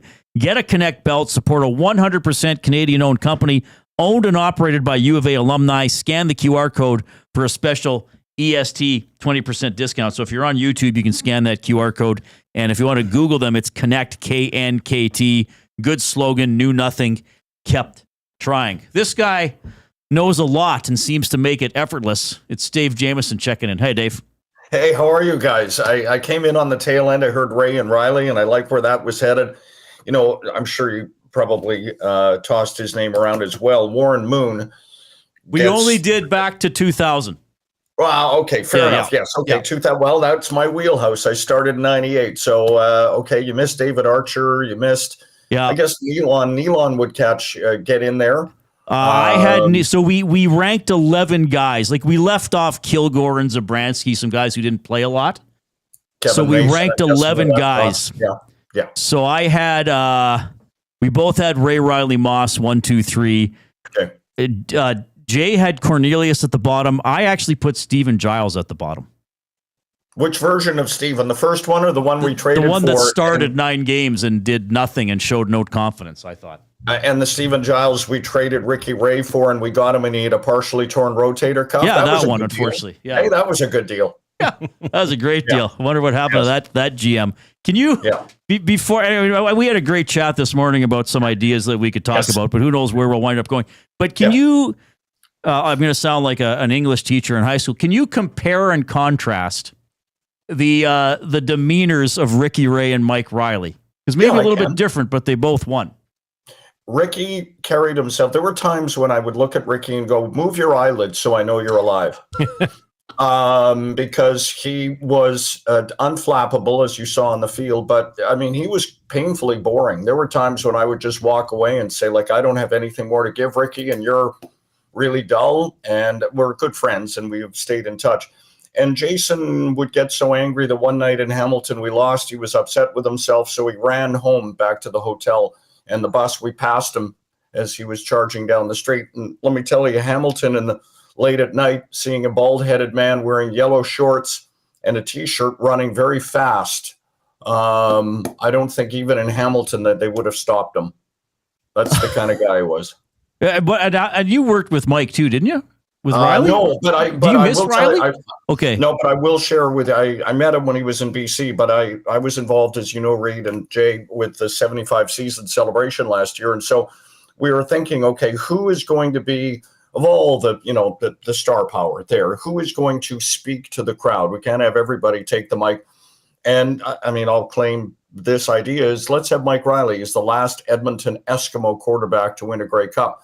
So they had me phone him because Mike had not previously come back to Canada after things ended in BC. He was gone, and there was, Rick Lawlisher, who knew him from Vancouver, said, Mike, we'd really like you to be part of this. You're very important to this franchise's history and what the celebration was. And so I called him, and he was like, wow, I'm really flattered. Why me when you've got Warren Moon and you've got all of this, the best of the best. I said, well, you're the best of the best too, Mike, and you're the last quarterback to win a Grey Cup as an Edmonton Eskimo. And he hadn't really thought of it in that way. And so he was very gracious in accepting, and he was excellent in delivering. Yeah, and it's my impression that Mike did come back for that. But then just I know a couple people who know Mike, not broadcasters, who I think he doesn't. I don't know if he wants to be the have me on your show to reminisce guy. Maybe in 10 years he will be. But I don't think he's thrilled with how it ended with the Lions, with some of the stuff. I mean, he broke his wrist in that game in Edmonton and never really bounced back from that. But he was an excellent ambassador for the franchise and for the city. Very much. Dave, I'm going to take a sip of water because it's important to stay hydrated. Did you have any coaches who felt that? Oh, God, Reid. Let's start there. I told you I'd play the hit, so I'm going to give you and I know you're talking football paranoia. Yeah. I'm not for sure what story or a song I'm quoting, but paranoia runs deep. And in football, Jay, you know this, you've lived it. And football coaches, head coaches, they often act like they're the smartest guy in the room. Just ask them, and they will outthink themselves constantly on anything. And often do. So where I'll start is my first season with Kay Stevenson. Kay was one and done, thankfully. And we had lost a game on a very, very hot Friday night at Commonwealth Stadium. And Kay, really, and he was the only person probably on the planet that thought that the difference in the game was not our ability to pass block or, defend against the run or do anything football-wise, but it was our inability to get water to our players faster than our opponents. So where that came into play was after the game, Kay went into the room and called Dwayne Mandrusiak. And Dwayne gets full credit for the story. I wasn't in the meeting, but it was quickly shared. And if you said to Jed Roberts, Jed, hydration, Kay Stevenson, he goes crazy. So Kay calls the group. He goes, my office, 9:00 tomorrow. Dwayne, get your guys. I want to meet. So everyone shows up. Kay takes the, center stage, and he goes, all right, I hope I can swear on your show. He goes, someone's got to be an asshole here. I'm the guy. And everyone kind of goes, yeah, you are. Kay then says, what's the most important thing in football, men? And it's silent. And Dwayne goes, puts his hand up. He goes, the players? And Kay goes, no. And he brings his hand down on the table and he goes, no, it's water. So everyone kind of settles into their seats, and then Kay is about to lecture. And what Kay explained to them was he had a vision, and he'd had this for a number of years. And what Kay would like to do if he had ultimate control over, the world, he would run pipes underneath the field. And only Kay and his team would know where those pipes had little pedals, so that only, in this case, the Eskimo players would know to walk over to this spot, press their foot on the pedal, and the water would come shooting up like a water fountain you would have had back in the 60s or 70s, or a bidet, if you're familiar with that in France. So everyone's sitting there kind of thinking, okay, if I've got this straight, Kay, you would like the city to tear up the grass, lay pipes underneath that would then carry water, and so that let's say in the third quarter, when the offensive line has been out there for too long, they would, in a moment's notice, be able to get water quicker than the Alouettes, who still have to have people come running out with bottles of it. So we went, wow, we are totally screwed. And we were, ultimately. That team was bad, and Kay was, not particularly good. I think we finished 9-9. But yeah, that was, but another example of head coach overthinking the simplest of things. Hydration's not our issue. Talent is. Was he like that in all walks? Like, was he a crazy person in more than just the hydration aspect? I don't know if many people know this, Jay, but I was contacted by a film Hollywood, like a production studio in Kay's year, and they were looking for images of Kay because he was the inspiration for that sitcom Coach. Really? Like if you go, yeah. So Kay, the way he looked, the way he sounded, the way he dressed, and Kay was, his khakis had a starch. Kay's everything was perfect, right, except the team he coached, and so yeah, he was like that. That is, I had never heard that story before. I think if you would have told me that, I would have remembered. That is stunning. And then I think about the logic of it. How long would it take the other team to figure out where the water pedals were? 12 seconds. And Jay, you would know, okay, if I look over and I see, a tackle and he's pressing his foot up and down madly and water shooting out of the grass, I'm probably, because I'm curious, I want in on that. You can imagine like 5 stampeders rushing over going, I'm thirsty too, and then a fight breaking out. Like, come on. It's football. Oh, my. That's okay. Yes. I'm going to give you a thought I have about coaches in football, but I hope you have another story or two. Like how? Oh, I got a couple. Yes. Yeah. Were they like? Was it? I guess the common thing we talk about is, well, somebody's spying on us. Like why is this guy at like? Is that real? That coaches would? Who is that? Somebody up there who's watching practice? Of course. Well, which leads me to my next story: the great Hugh Campbell. But few have done it better. So Hugh is at this point the president, and I forget exactly what year it matters not. It's late 90s, early 2000s, probably late 90s. No, actually Higgins is the coach. So we're 01 in that area. And we're getting ready. I think it was a playoff game, but it's late in the season. We're bundled up and we're on our practice field, which your younger viewers, listeners would know as the area where tailgate is now. We had a practice field there, grass, and then we had the old Clark Stadium.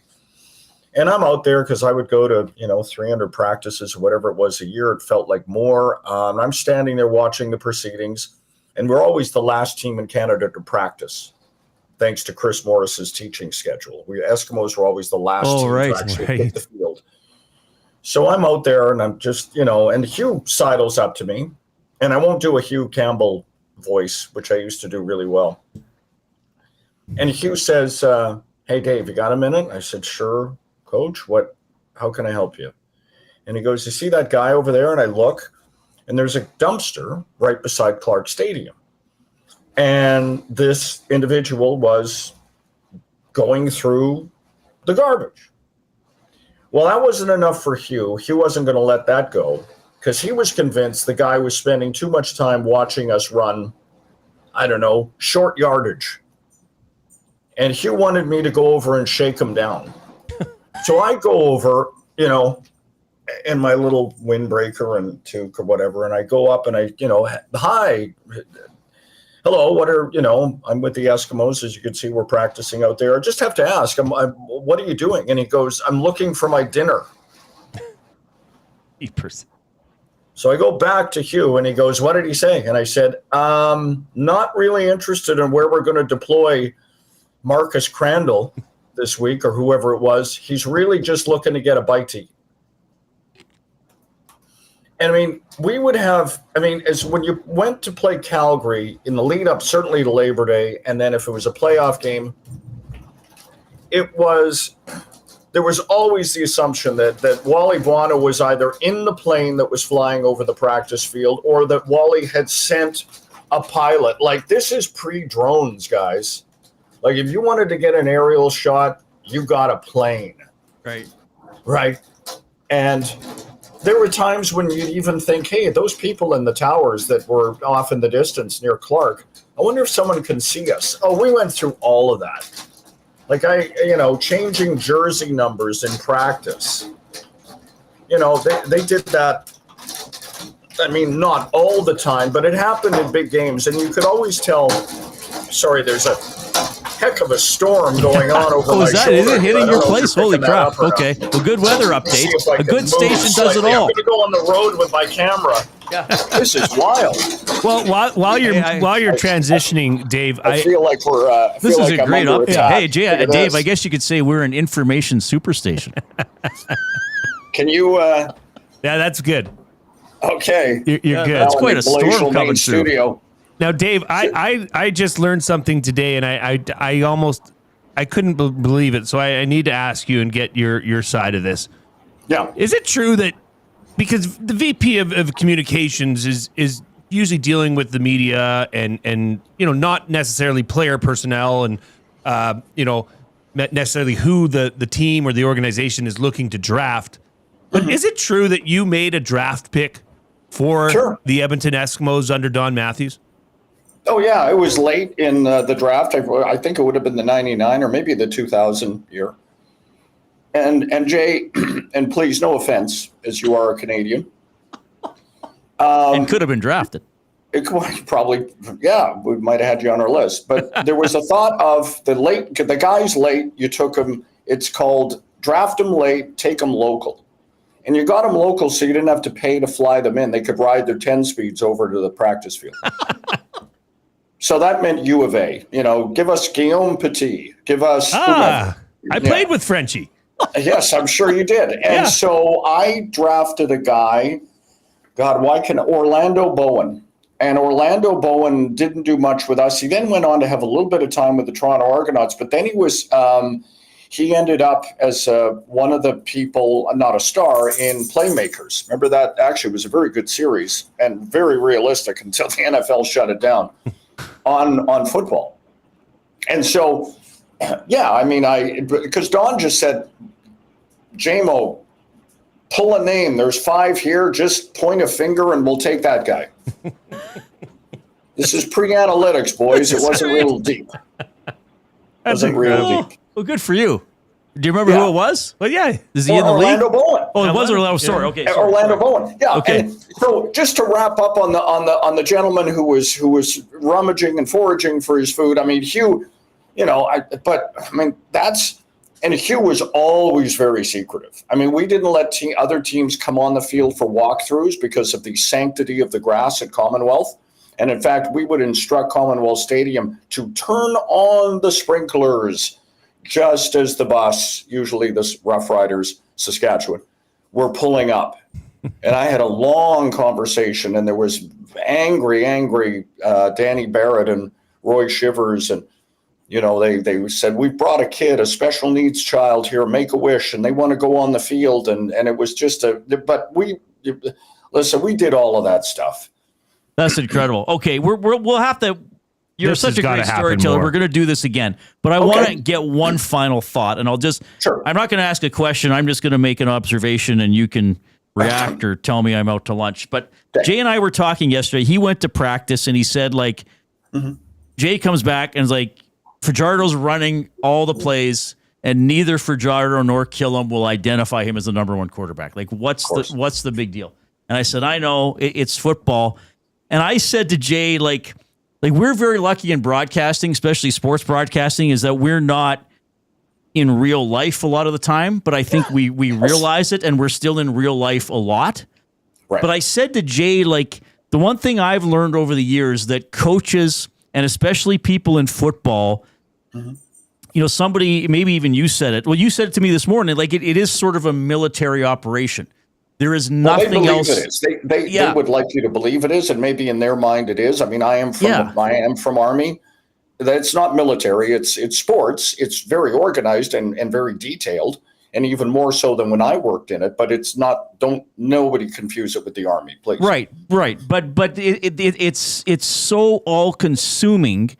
Yeah. That maybe Mark Killam or Hugh Campbell in your day or whoever, they really think that the population of Canada is walking around worried about their 15-play script. I said to Jay, I bet you if you went through every CFL coach's room and said, what's the number one movie in the world right now? I said, I bet you less than 10% would name Superman. I bet most would not even know that it's do you know what I'm getting at? Is it that all-consuming and obsessive?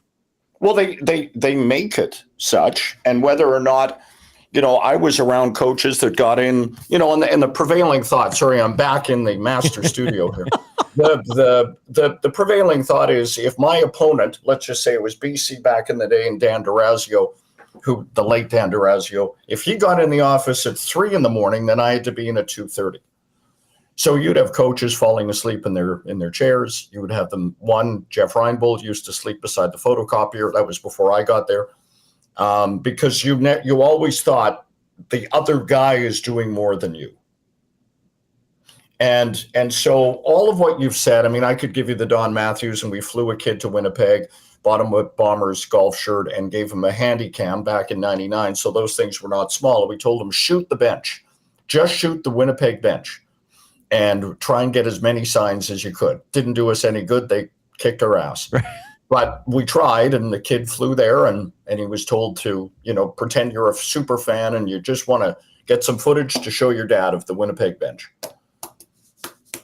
But yes, all of what you've said about, they overthink, but I mean, I was in the game, but I never played or coached.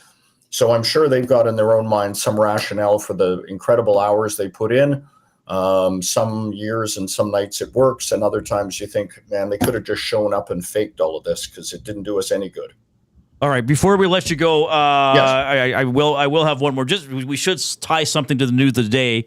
Yes. Fajardo, when you were doing communications, media relations, would you ever pull a player aside before his scrum? With Cody's pretty experienced, but would you ever need to say hey, remember how Trey's feeling? Maybe compliment him, Yes. or you would do stuff like that. Of course, yeah. I mean, you can't get to everyone, but yeah, I mean, the reality is of how many 42 that are going to hit the field. I forget sometimes with the numbers. And how many are in the room, only a half dozen are really stories and people that media and the few that remain are going to go to. But to your point, Reid, yes, if you're doing your job well, and I didn't always do it well, but tried to, is you would get that person off to the side and maybe take them into the medical room or something and just say, hey, listen, I don't know how you're feeling, but, obviously you're aware, or some level you're aware of the story around you.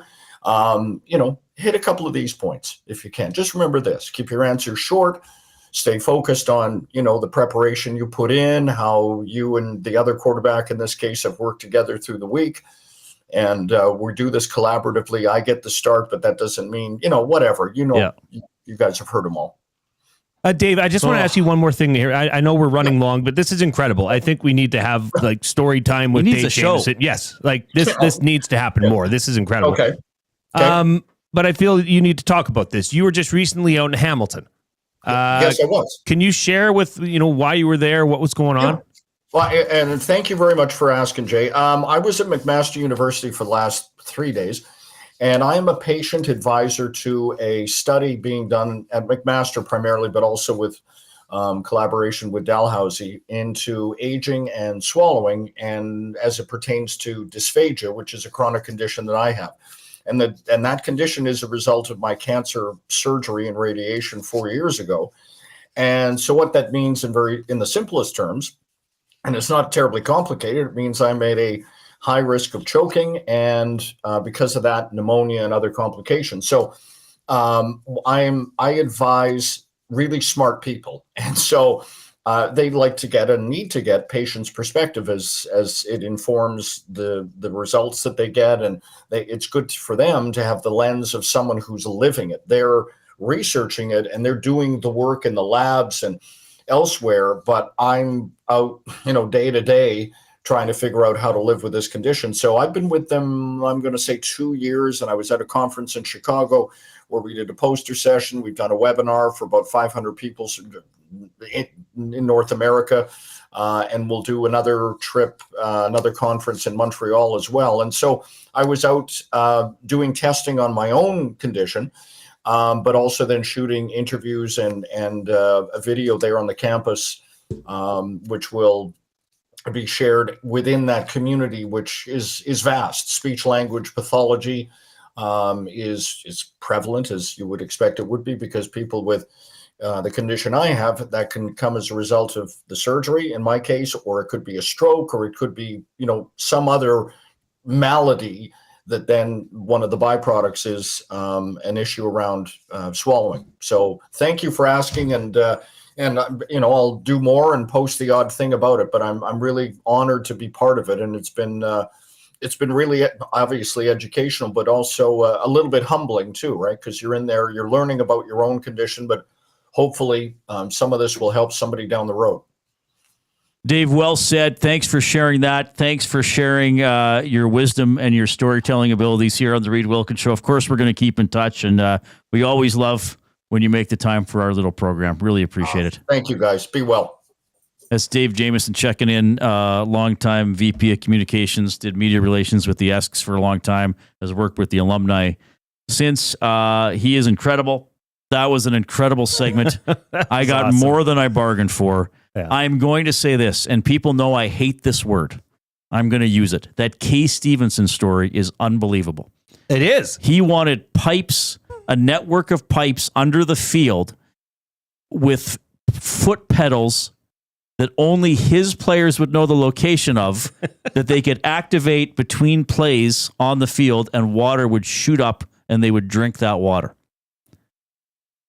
I mean, it's amazing that a grown adult could think that that's a viable plan.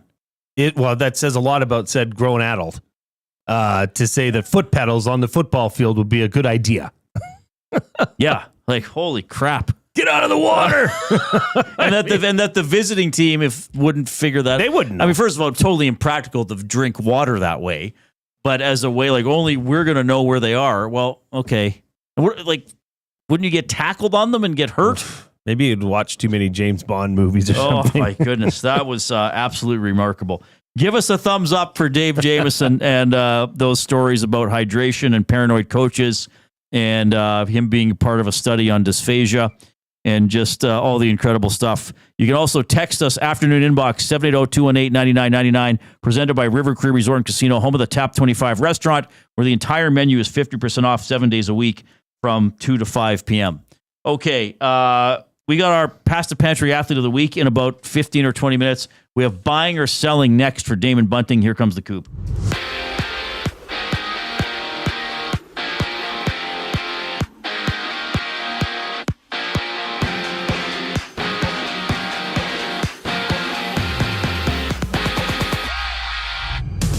From Detroit, the Jays and Tigers are warming up to start a 4-game series. Toronto first in the AL East, up 4 games on the Yankees. Well, the Tigers are first in the AL Central, up 8.5 games over the Guardians. It's Eric Lauer taking the mound for Toronto with first pitch at 4:40. Then it's the Riverhawks looking to avoid the sweep against the Apple Sox. Catch the full game on any of EST's audio streams with action starting at 7:35. In other news, all 5 hockey players involved in Team Canada's sexual assault trial have been found not guilty. Alex Formanton, Carter Hart, Dylan Dubé, Cal Foote, and Michael McLeod were tried separately for an incident they were involved with when they played on the 2018 World Junior Championship team. For the Elks, Cody Fajardo gets a start tomorrow facing his former team in Saskatchewan for the very first time. Tonight it's the Elks, or the Stamps, and Alouettes going head-to-head in a mammoth tilt. Calgary 5-1 with Montreal 4-2. Kickoff goes at 7. This sports update is brought to you by Advantage Sports Medicine. Connor McDavid's got a team of specialists, and you're stuck with a bag of frozen peas. Get the same locker room approach that's trusted by the best in the game. Call them at 780-460-9977 or visit their website at advantagesportmed.ca to book an appointment. Today, it's buying or selling for Damon Bunting, bringing us back on the other side of the break. I'm Zachary Kubish, keeping you up to date. The Nielsen Show with Lieutenant Eric. From the CFL and TSN, Glenn Suter. The biggest surprise for me is how underachieving the Edmonton defense has been this year. What we've seen in Calgary, Vernon Adams even said the other day, he said he has great confidence in the defense to get the ball back if he does make a mistake. That really sort of trickles through the whole team, and it just hasn't been there in Edmonton. The Nielsen Show with Lieutenant Eric, presented by South Fort Chevrolet. Weekday mornings 6 to 9, only on Edmonton Sports Talk, your clear choice for Edmonton sports. Your home for live music and great performances is the River Cree Resort and Casino. Don't miss award-winning platinum country artist Jake Owen at the River Cree Resort and Casino, August 15th. Get your tickets at rivercreeresort.com. River Cree Resort and Casino. Excitement? Bet on it. Since 1952, William Huff has been the heartbeat of Edmonton's advertising world. From humble beginnings to a citywide powerhouse, we've been the go-to for signage from print to design and installation. Partnering with Edmonton's top sports franchises and major events, we've helped shape the city's global reputation. Our secret? Unmatched customer service, decades of experience, and a passion for excellence we call the William Huff Advantage. Visit us online at williamhuff.com. Tonight on Will It Store, 1 man, 6 bikes, and all the winter decorations still boxed up in the garage. Don't be that guy. Make space for summer with Sentinel Storage. Try 4 weeks free at sentinelstorage.ca. Click, click, click. Must you click? Please, please click. Must you click? You must click. Thumb, thumb, thumb. Please, please click. Must you click? You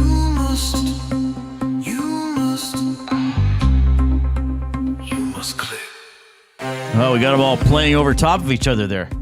Pretty incredible. That was awesome. What a segment with Dave Jamieson. Oh. That's why he's a legend. Took my breath away. That was so good. Really good. We love having him on the show.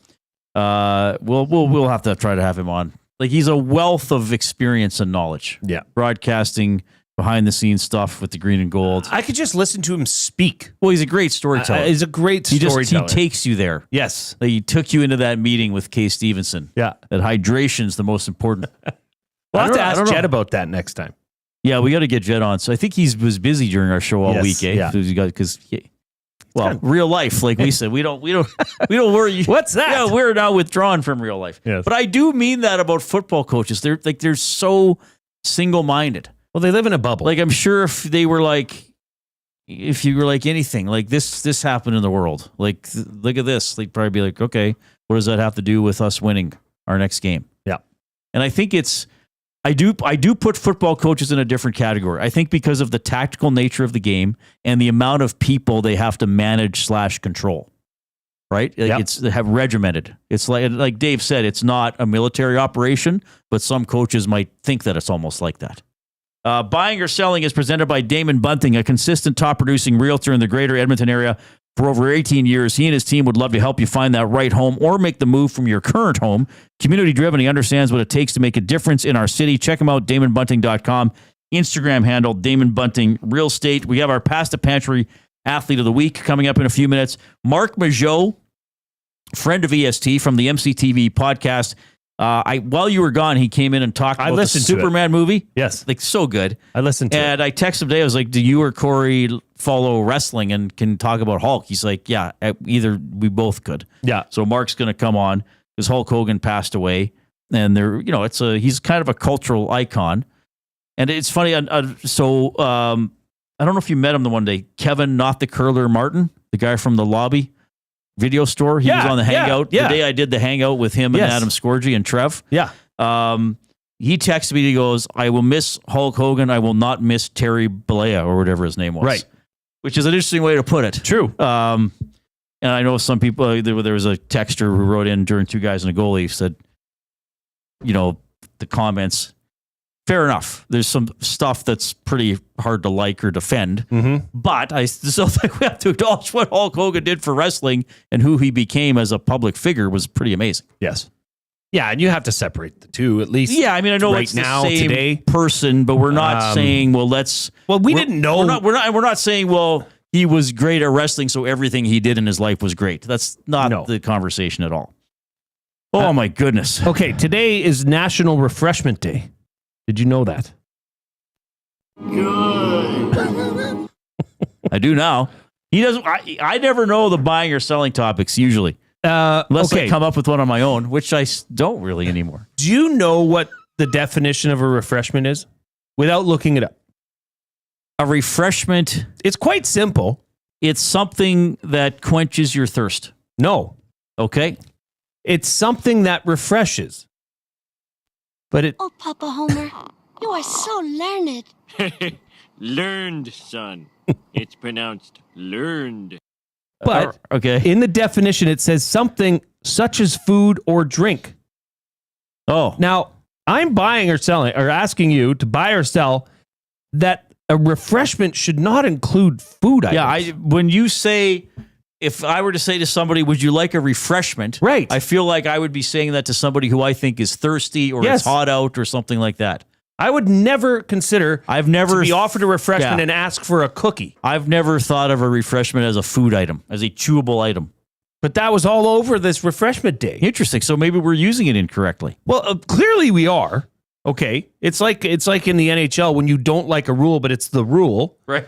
So you can't get mad at the referees for calling it.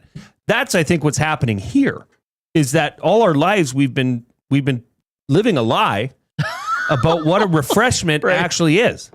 Now, Matt Hyman says watermelon. That's refreshing.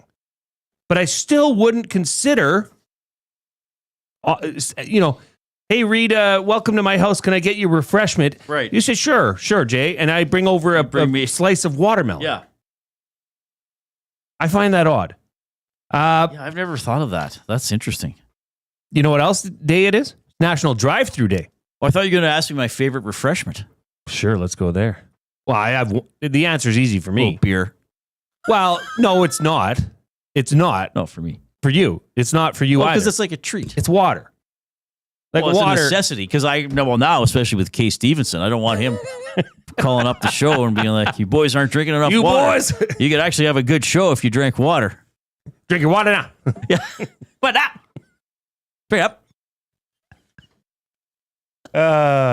Okay, sorry. But refreshments. What's your favorite refreshment, Coop? Okay, if we're going aside from water, let's say that, Coop. Well, I'm getting a nice beer if I feel like one. But I do drink a lot of water, actually. I don't drink a lot of pop. I don't drink pop either. The definition of it'd be watermelon easily. But I never think outta of here. watermelon as a refreshment. I agree with you on that. You've been standpoint, bought by the Watermelon Consortium. The watermelon's You can't trust you, man. The watermelon Melon deep Corp. state. Yeah, big melon core. Big your melon brain. core. It's got me. You got seeds in your brain, Coob. You They're got watermelon growing. seeds in your brain. Did you ever believe that as a kid, that if you ate the watermelon seeds and didn't spit them out, that you'd grow a watermelon inside you? Yeah, I also thought that if I didn't go to bed before midnight, I'd turn into a pumpkin. That's not true. I tried it once. Yeah, it wasn't true. Yeah, okay. I was almost scared, but probably a Diet Coke or a Coke Zero that Maddie got me from Dollarama today. So Maddie goes to the dollar store today, and he asks everybody, hey, I'm going to go to the dollar store. Can I get you a treat? Right. Which is very thoughtful and nice of Matthew to do. So I said, well, yeah, I'm going to have a treat. Yeah. And to me, a treat, I don't have them often, but it was a Mars bar. Oh, nice. Good for you. And nut free. Nut free. So it saved my colleague. I asked for fuzzy peach and or Swedish berries. He went with the and. He went with the end. Yeah. You can have some, by the way. Thank you. And then Coob asks for the most strange thing I think you could ever ask for if somebody's asking for something from the dollar store. What did he want? He asked for a Diet Dr. Pepper. Got to keep those calories low, bro. What? Do they sell Diet Dr. Pepper at Yes, the dollar they store? do. Dr. Pepper on the list of sodas that you can get is down the list quite a ways. More flavorful than some others, though. Okay. And then to ask then for the diet version, which I didn't even know exists. Really? Is there a Dr. Pepper Zero? I think that's what it is. It's in like instead of the red label, it's just black. Sort of like Pepsi Max or Coke Zero. But it's the easiest one to find. Usually they have it right in the lineup as you're going up to the till. Why do so you I didn't want him drink to go out of diet? the way. I always have. I don't know why. It makes me feel better. Does it? Yeah. In my mind, when I'm drinking a diet, pop, makes me feel better. So big as opposed to big sodas in your pocket too. Okay. Diet Soda Corp. Yeah. Quickly here. What was your other one? Well, National Drive-Thru Day as well. I don't know which way to go here. I know what probably your most frequented drive-thru is. It's probably the same as mine. I'd say Tim Hortons. It'd be a Tim's, yeah. Just for coffee's sake. Yeah. What's your guilty pleasure drive-thru? One you don't go to that often, but when you do, boy, it hits. Probably getting chicken nuggets or something from McDonald's. Yeah? Yeah. Yeah, I'm going to be a junior bacon cheeseburger guy from Wendy's. Oh, that's a good one. That's just it's a nice little treat. Yeah, that would be pretty good. DQ? Yeah, DQ. But I don't use drive-thrus a lot except for Tim's probably. Do you think we're going to consume more Starbucks now that we're closer? We're going to be closer to Starbucks? I will. I like Starbucks coffee. Yeah? As you know, I often bring a Starbucks in the morning. Mm-hmm. Yeah. I think I'm going to turn into office coffee guy. Oh, really? Yeah. You're always going to be walking for the coffee? No. Oh, sorry. No. My mistake. Making it. My mistake. Making it. Oh, making it. Making sure we're going to have a nicer kitchen. There's a pot on at all times. Right. And then bring in a nice solo cup, or those insulated cups. What do they call them? The reusable cups, or whatever they're called. Yeah. What are those? A thermos? Yetis. Yeah, the Yeti. That's style. Yeah. Ice that thing down and get some iced coffee going. That's amazing. I love iced coffee. Oh, my goodness. We're having a blast. Elks play tomorrow. It will indeed be Cody Fajardo starting at quarterback against the Riders. Edmonton Sports Talk presented by Play Alberta. It's time to turn up the fun with the all-new Play Alberta app, your digital destination for casino, live dealers, lottery, instants, and, of course, sports betting. Click on EST Specials and go to Jay's Play of the Day. Our Pasta Pantry Athlete of the Week when we get back.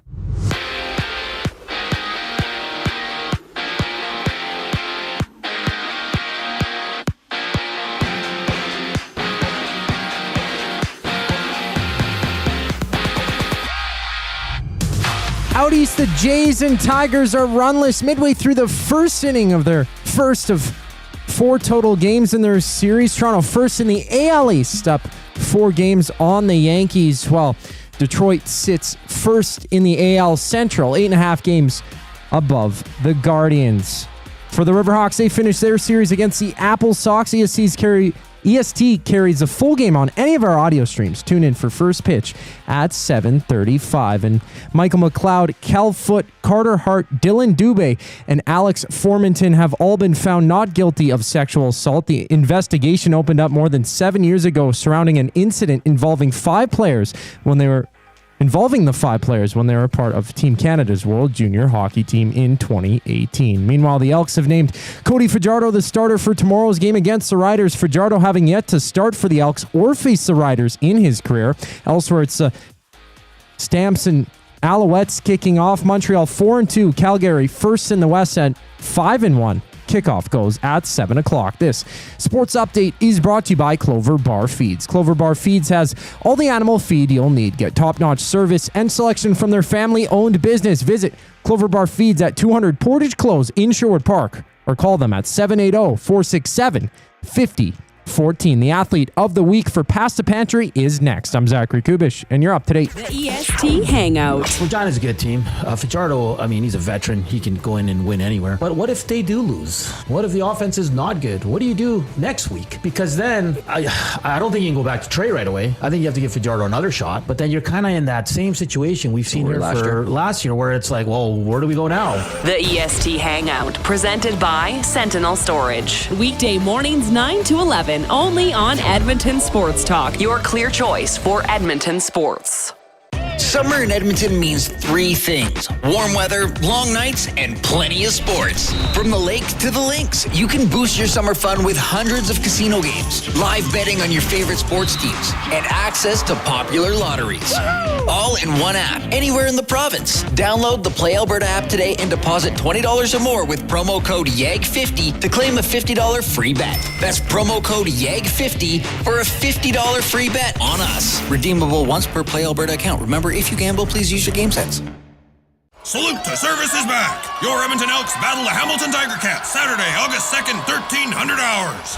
We're incredibly grateful for all those who serve our community, so we're dedicating this game to them with a celebration for all service workers, featuring a pre-game flyover by the Royal Canadian Air Force, and see who wins our inaugural Salute to Service Cup flag football tournament.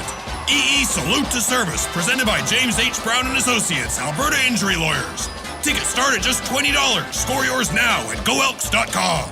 You've always known GCL Diesel as the experts in diesel fuel systems, but did you know that GCL is also your source for turbochargers and turbo repair? As a turbo supplier for Garrett, Borg Warner, and Holset, GCL can provide genuine original equipment turbos at wholesale prices. Whether it's diesel, gas, natural gas, or performance, we can provide you with the turbo or custom repair you require. Turbo questions? We've got turbo answers. Visit us in the West End or online at gcldiesel.com. GCL Diesel, turbochargers, understood. Tonight on Will It Store?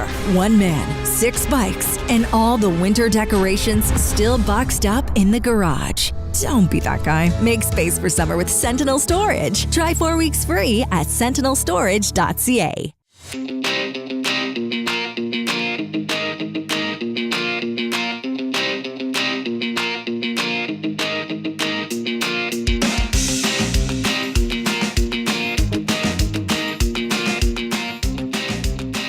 Okay, good to have you tuning in. Really appreciate it.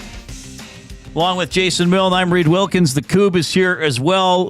Fajardo's going to be the Elks quarterback tomorrow. We ranked the best Elks quarterbacks of the past 25 years. We both had Ray number 1, Riley number 2. Some disagreement along the way, though, as we went down to number 11. We'll talk more about Hulk Hogan a little bit later on. Really pleased to dive into a new segment on the show that we've had an absolute blast bringing to you. It's the Athlete of the Week presented by Pasta Pantry. For over 30 years in Sherwood Park, Pasta Pantry serving hot, delicious comfort food made right in their kitchen. They do it fast so you can slow down. Family atmosphere at Pasta Pantry. You're one of them when you go there. Check out Pasta Pantry in Sherwood Park, home of the pregame meal. Check them out at Taste of Edmonton. I've had the pasticcio, yum. I've had the meatball with crostini, delicious, great spot. Pasta Pantry, our Athlete of the Week. All right. Well, let's bring in this week's Athlete of the Week. She is a recent grad from Archbishop O'Leary right here in Edmonton, a softball player with the U19 Edmonton Warriors. This is Maliya Pankiw. How you doing, Maliya? You might be muted. Might be muted. Okay, we'll give her a sec to unmute. It's the joy of technology. Trust me, I've done that a few times. Some people would like me muted more often. Well, that is a fact. Well, while we're waiting here, I mean, she recently played in the provincial final, the U19 provincial final for softball, and she threw a 3-hit complete game shutout with 12 strikeouts, 7 innings pitched in a 1-0 victory. I mean, this is an incredible young athlete. Do we have Maliya? Can we hear? Okay, we're gonna reconnect. All right. Apparently, by the way, I'm missing out on Dr. Pepper. I don't know that I've. It's a weird drink. I don't get it. I had a friend in university. Well, I'm still friends with her. She's one of my best friends, but she lives in Calgary now. Like, she always got Dr. Pepper, and I was like, "What's wrong with you?"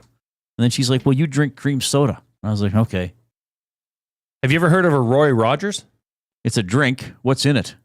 Well, the only reason I know what's in it is because of the new season of quarterback. Kirk Cousins drinks it as a treat. Is it a non-alcoholic drink? Yes. It's Coca-Cola and grenadine. Oh, right. Yeah. Syrupy. That'd be too very much syrupy. for me. It's a sweet treat for Kirk Cousins. Oh, yeah. Kelvin in the nest. That's cough medicine. It might be. Yeah.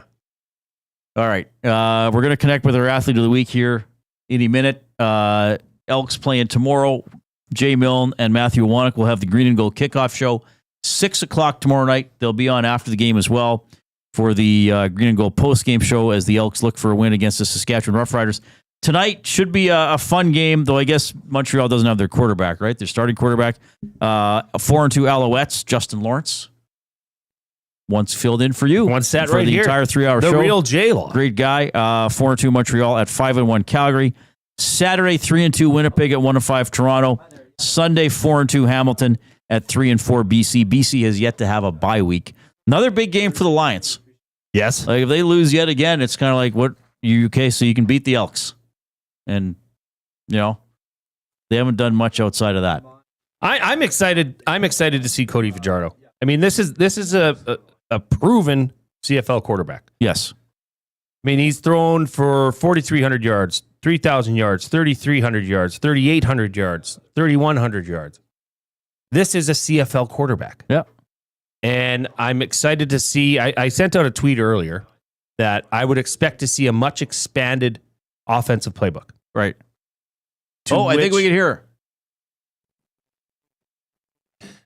Okay, we can hear the coup. Are we doing phone?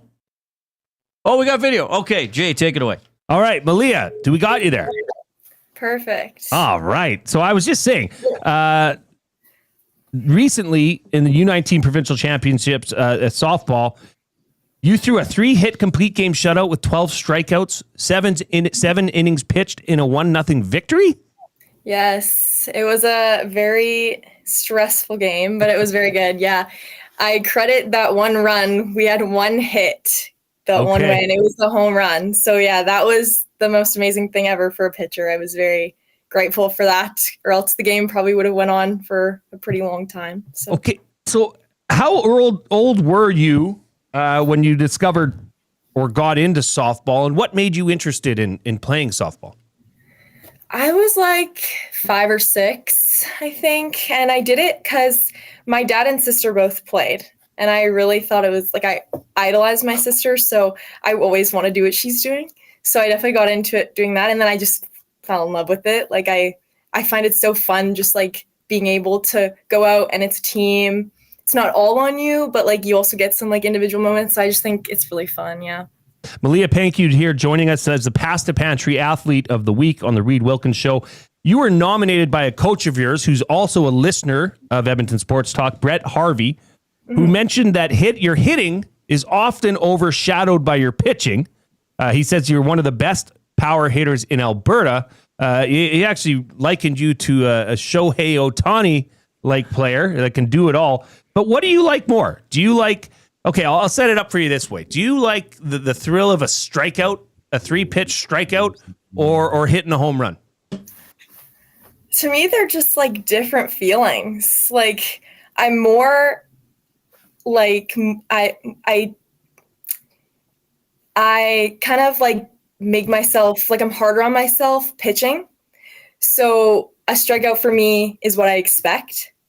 Whereas hitting, I kind of like loosen up and I just kind of do my thing. So I love both. If I could choose both, I'd choose both. So is this is a windmill style pitch? Yeah. If I'm Have you ever been clocked? Like what are you throwing these things at? Mid-60s. Okay. Yeah. Well, It's Brett, your former coach Brett did say that Reid he would like to maybe get you in the batter's box one day to see if you could if you could have the ball touched the bat. I probably could not react in time. Because how far away are you? What's home plate to the mound? 43 feet. It's a little shorter than baseball, right? Yeah, yeah. So last September, you committed to Odessa College in Texas on a full scholarship. Congrats to you on that. Thank you. Last year's team in Odessa went 47-8. This team appears to be a perennial powerhouse. Why Odessa, and what expectations do you have of yourself going down there this fall?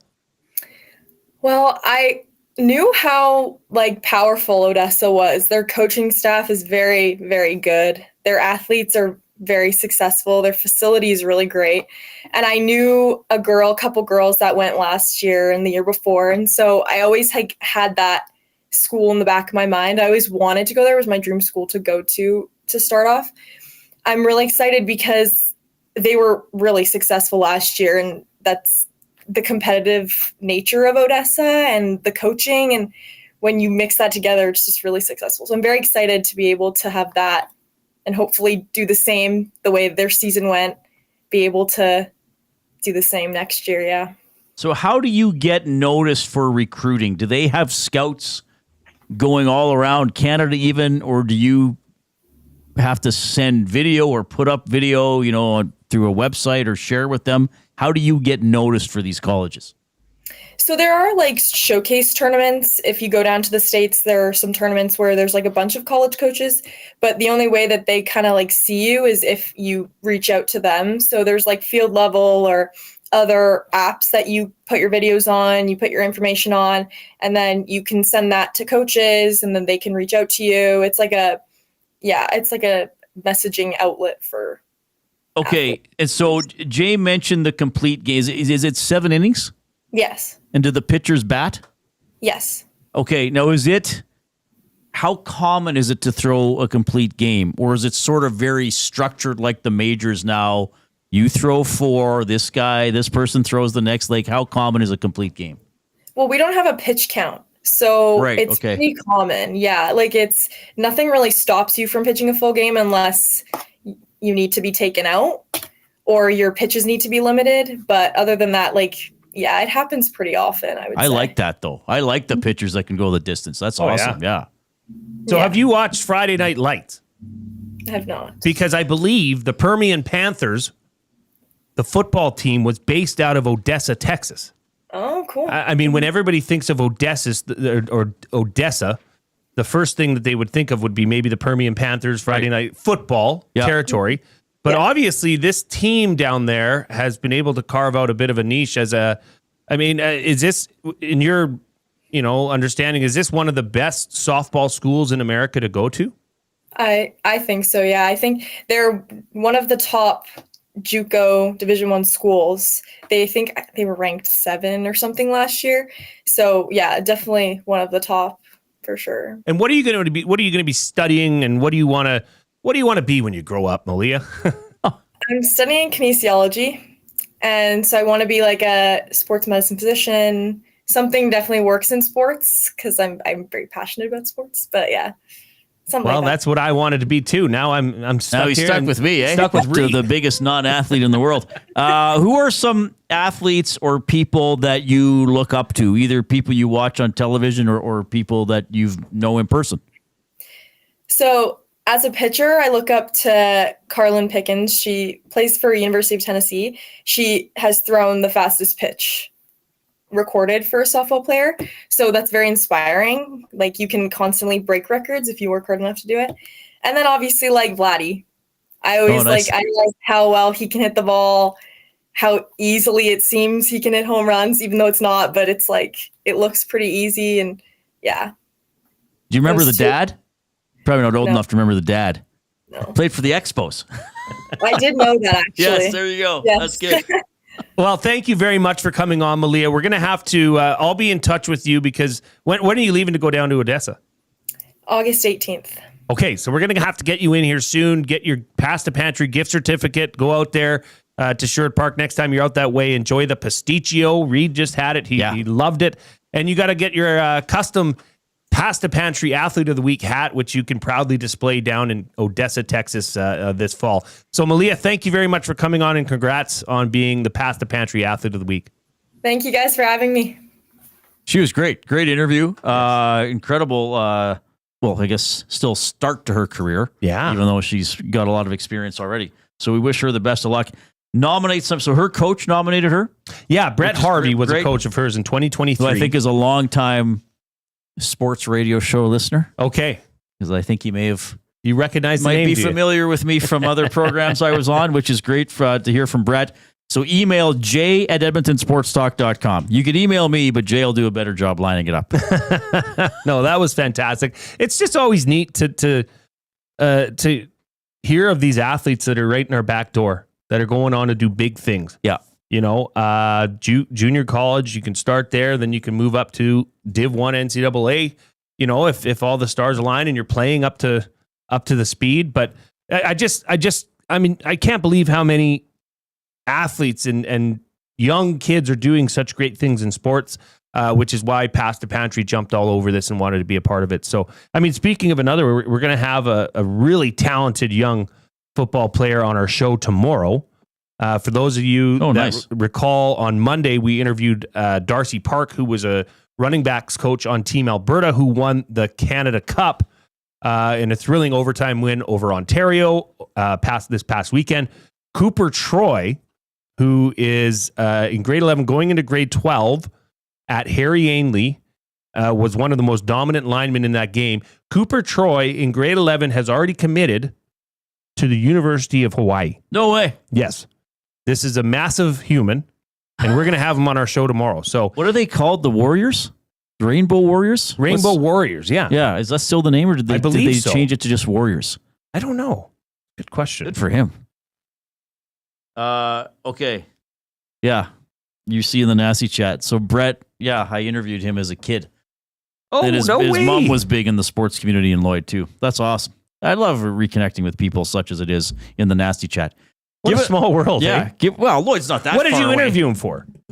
Baseball or like I think he set the world record in the 100-meter dash. Just going to bump him up. I think because I think his mom was big into ball, so I think he was probably playing as a teen maybe. Unreal. I mean, it's been a while since I was in Lloyd, so I'm sorry I don't remember every interview that I did. I don't remember every interview I'd done in the last week, but that's okay. 780-218-9999. Send us a text using the afternoon inbox presented by River Cree Resort and Casino, home of the kitchen restaurant. All you can eat surf and turf for just $59.99 every Friday. We'll talk a little bit more about Hulk Hogan. We got the oil understood for GCL Diesel coming up. We're a little bit late, but here's the 5 o'clock break. 2 guys and a goalie. I think for McDavid, I have to go with Quicksilver. Quicksilver. Wow. Okay. Marvel character, runs extremely fast, can knock you out, can hit you when you least expect it or hurt you when you least expect it because you don't know he's coming, even though I guess teams know. But yeah, I had to do something speed related. Okay. So I'm going to do Quicksilver. 2 guys and a goalie, presented by GS Construction. Tuesday and Thursday afternoons at noon, only on Edmonton Sports Talk, your clear choice for Edmonton sports. Win a trip to Osheaga with the Banquet and Aperol. We're sending one lucky guest to Montreal with flights, hotel, and 2 tickets to one of Canada's hottest music festivals. Enter by July 26. Details in store or on the Banquet app. Get real. Play hard. You know Dawn. Everyone knows Dawn. Dawn from Frontier Cartage. That's right, it's me, Dawn from Frontier Cartage, where we're setting the standard for cartage service in Edmonton and beyond, offering city cartage, Alberta highway, short haul deck, and more. My team and I are bringing our years of industry experience and expertise to every mile. Join Dawn and her boys in a new chapter in transportation excellence, dedicated to exceptional service. Call Dawn at Frontier Cartage, 587-222-5826. At Mind 360, we invite you to embark on your mental health journey in a safe and comfortable space. Conveniently located in St. Albert, Mind 360 has a diverse team of experienced clinicians that offer a broad range of tailored services for children, adults, and families. Furthermore, we are very proud to serve our military, veterans, and first responders. If you're looking for counseling, treatment, or assessment, understand that you are not alone. Contact Mind 360 at mind360.ca to book an appointment today. Looking for quality building materials and friendly advice? Visit us at Windsor Plywood Leduc, family owned and locally run since 1993. From interior materials for doors, flooring, baseboards, and all the finishing touches to all you need for your outdoor projects like cedar lumber for decks and fences, plus all the plywood you'd need. Our full-time on-staff carpenter can help with anything odd-sized or custom, and from domestic hardwoods to exotic selections, we've got you covered. And if we don't have it, we'll track it down for you. Windsor Plywood Leduc. We're the experts you need to know.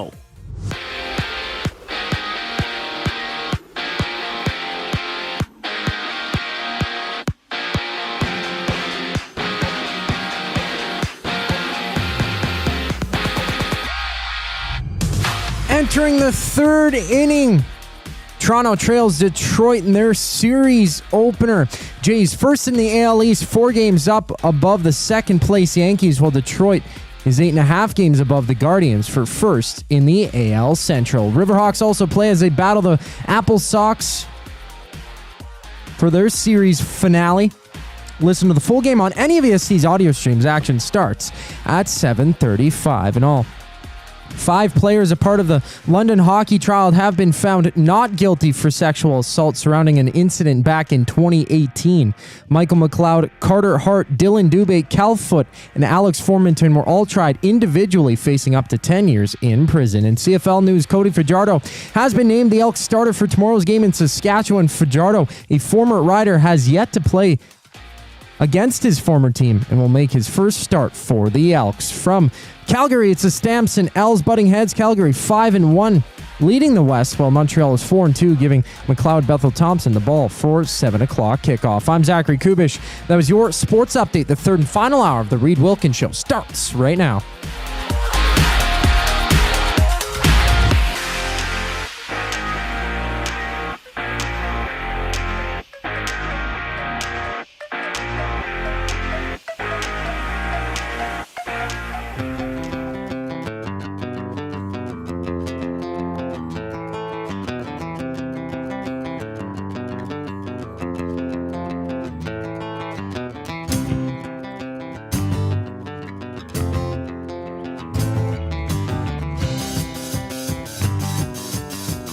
Oh, my goodness. Hope you're having a great afternoon. We certainly are. Had our Pasta Pantry Athlete of the Week. Was it Maliya Pankiw? Yeah. Is that how you say? You were handling all the intros on that one. We had Dave Jamieson on the show. Like, seriously, if you're just tuning in, go back and listen to Dave Jamieson. Incredible stories. I can't reproduce them. Please go back and listen. Marc Majeau coming up in a few minutes. We ranked the EE quarterbacks of this century. It's been a fun show. It's been an awesome show. We've been having a fun summer, actually. We have. We've had some really good segments, and we appreciate people check up the show. Like I always say, like, we're not ignorant. We're not going to act like, as many people listen as for this stuff as for the order. We get it, but our drive to do a good show does not go anywhere. And quite frankly, the one thing I've learned, and I think you're learning it this summer. I didn't want to say much, but I think you're learning it. This is when you become a better host. When it's not, okay, there's an Oilers game, let's talk about it. Sure, that's fair. And we hope that the audience picks up on, hey, these guys still want to tell great stories. Yeah. These guys still want to make you smile or make you think or let you know what's going on. I mean, the Elks are still well followed, but it's not the same because they don't play every second day. And we hope we have a win to talk about Friday night when we're back on Monday. We are coming to you, of course, from the Banquet Studio. Craving a late night snack? Check out the Banquet's new late night happy hour menu, Sunday to Thursday, 9 p.m. until close. Enjoy favorites like sweet and spicy lettuce wraps or the Banquet burger at happy hour prices. The Banquet. Get real. Play hard. All right. If you're in the nasty chat, if you're on YouTube, give us a thumbs up or share the link with somebody else. Give us a thumbs up. What do we have for limericks, my friend? Well, we got, do you want to do Bronco Nick? Sure. Yeah, he told me during the break what I was supposed to do, and I forgot. The EE have chosen Fajardo to lead them in the gridiron tango. We hope for the best. Hope he passes the test, or else shots will be fired like commando. Nick, you tried. The tango one, it just didn't. Yeah, I didn't know what he wanted me to do there. This one comes in from VR Montenegro. Paranoid coaches watching anyone that lingers. Worried that there are spies among the anthem singers. Mascots and cheer team are sus. Benedict drives the team bus. Does Dusty return from camping with all his fingers? Oh, yeah, he's camping after he does the game tonight. Yeah, Drumhella. I think he's sleeping at midfield of McMahon Stadium. That's Probably the first night of camping. Tube sock. Do you have tube soxes? No. I got one. There was once a host named Reid who let Jay do all of the deed. Reid took a break. Jay carried the weight. Now Reid just says, great job, proceed. That is kind of what's happening. Thanks. All right. Good job on the from Steven. Our fiddler there. We'll have Marc Majeau in a few minutes. The Oil Understood, presented by GCL Diesel. Providers of the best diesel engine components around, from turbochargers to injectors, fuel pumps to sensors. They are the critical engine component experts. Proud to serve Edmonton and Northern Alberta for over 50 years. Now a partner of Edmonton Sports Talk and the Reid Wilkins Show. GCL Diesel Understood. We are going to talk about this difficult topic a little bit. And Coob's been saying it on the Sports Update. I know it's been touched on our other shows as well. The 5 players, including the local product Carter Hart, who were in the Hockey Canada, who were accused in the sexual assault trial, have been they have been judged not guilty. Okay, we're not going to go into the legalities of it. These players are not. I think John Shannon summarized it. They're not suspended, but they're also not eligible to play in the NHL. They faced a pretty serious accusation. Obviously, I personally think that the legal system in our society is something that we have to respect. I also believe in second chances. I believe that these gentlemen have every right to pursue a career in their chosen path, which is hockey. And they obviously are all good enough to play pro hockey at some level. I also fully understand that whether it's fair or not, they're going to carry, in some people's eyes, a stain. Is that a good way to put it? Sure. Just the fact that they faced this accusation. And I also fully respect that some teams may simply choose not to employ them because of that. And then that's the right of those teams to exercise that freedom as well. I mean, look, this is it's a touchy subject, and people are going to believe what they're going to believe. And we've seen a lot of stuff coming in from listeners throughout the day. And the one end of it is, okay, they're not guilty. Forget about it. Never bring it up again. They should be treated like everybody else. The other thing is like, well, they're still basically guilty because something happened in that room. I'm probably somewhere in the middle. It's a weird thing sort of to say, well, if I were an NHL GM, I can't imagine what it's like to be an NHL GM and have that responsibility to try to put together a team to win. If I were an NHL GM, I would be uncomfortable pursuing one of these players for my team, quite frankly. Even if I thought, and Carter Hart's the best among them. Yeah, I have pretty firm thoughts on this. And I think that although they were found, or, were not convicted, what happened still happened. What happened still happened in a Hockey Canada event. Mm-hmm. Hockey Canada, as we've found out, has a bit of a war chest for things like this. They were not convicted in this instance, but they can be convicted in terms of their hockey careers. But here's the thing. It won't happen. Some team is going, maybe several teams, will still go out and acquire these players. The thing that this was brought up several times during this, is the hockey boy stereotype. Okay? We all know what that is. I still see it in, my dad. And this is not because I'm a father of three. This is because I'm a human being that tries to do as much right and tries to limit any wrongdoings that I may do.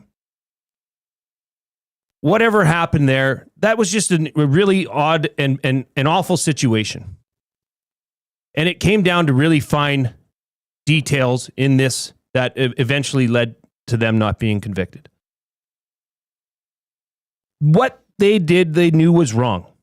Okay, and I'm sorry, but they were young. And okay, I was young too. You were young as well. I never found myself in a room with hockey or with football players, a group of us and one woman. Not once. I don't know. I guess, that's just how I was raised. What happened was disgusting. What happened will follow these 5 players for the rest of their careers. And it pains me to understand and just know that they are going to have hockey careers. Albeit, what you said, Reid, is true. People deserve second chances. But the hockey culture, the hockey boy stereotype, unfortunately just gets kicked down the road. And that, to me, is just, it's unfortunate. Because this could have been a chance to change the narrative and say, look at this example, never again. Unfortunately, and I don't know much, I don't know about the legal, whatever. I'm just speaking from my heart. So understand that.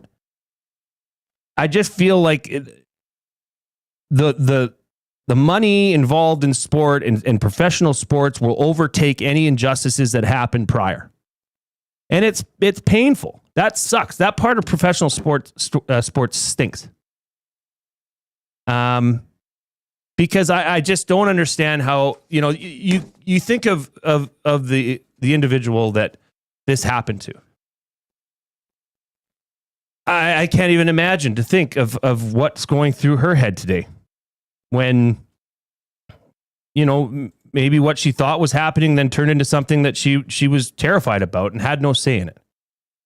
And And now you ask, okay, if this happens again, is that person even going to speak up? Is that person going to have the strength to come forward against the ultimate machine in Hockey Canada? It's upsetting. It's sad, really, is what it is. And like I said, I'm not just saying this as a father of three. I'm saying this just in general, for the sake of humanity, for goodness sake. It was disturbing to me. Now, other people are going to have other opinions. That's okay. Okay. And I do believe in second chances, Reid. But I think these second chances are going to come a lot too fast for a lot of these guys that were involved in this. Yeah. I mean, the detail that they went into during this was vast. Yeah. And probably too much for many people. So yeah, there's so many ramifications that come from this and this decision. And I understand that the letter of the law is that's how it is. You have to respect that. Yeah. Yeah. I mean, that's why we have a civilized society. Yeah. Most of the time. But yeah, I really well said the way you put it, Jay. And I know this opens a whole can of worms for people, and we're not going to relitigate and rediscuss every athlete who's gone through something. Certainly in this market, yes, Craig McTavish took a life, vehicular homicide, missed a year of his career because he was in jail. And that's a large reason why Boston traded him to Edmonton, was for a fresh start. And people are going to have different comfort levels with that.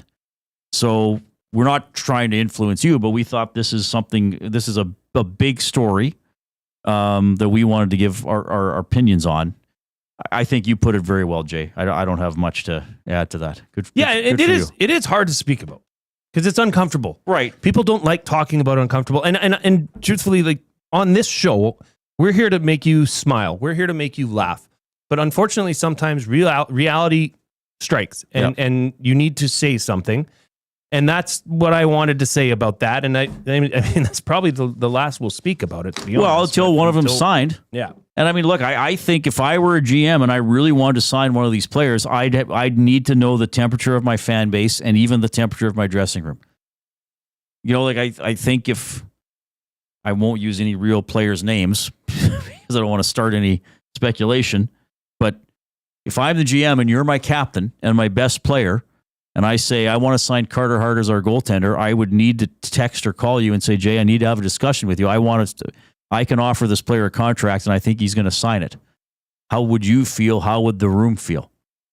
Because if there's 10 guys on those team, or guys with daughters or wives, girlfriends, and they got to say, hey, okay, this guy's now my teammate. Even though they're not guilty, there's going to be reactions to that. I mean, what if you look at your fan base and they're like, you go to somebody in ticketing or marketing, and they're like, we think we're going to lose 2,000 season tickets if you sign this. Like, I mean, I know, but it's sickening that's what it's about. I know, but that's part of that's part of the fallout. I'm sorry, I'm not. It's just disappointing. I know there are bigger things than that, but I'm saying if they're going to pursue NHL careers, and I mean, at least a couple guys are good enough. Certainly Carter Hart.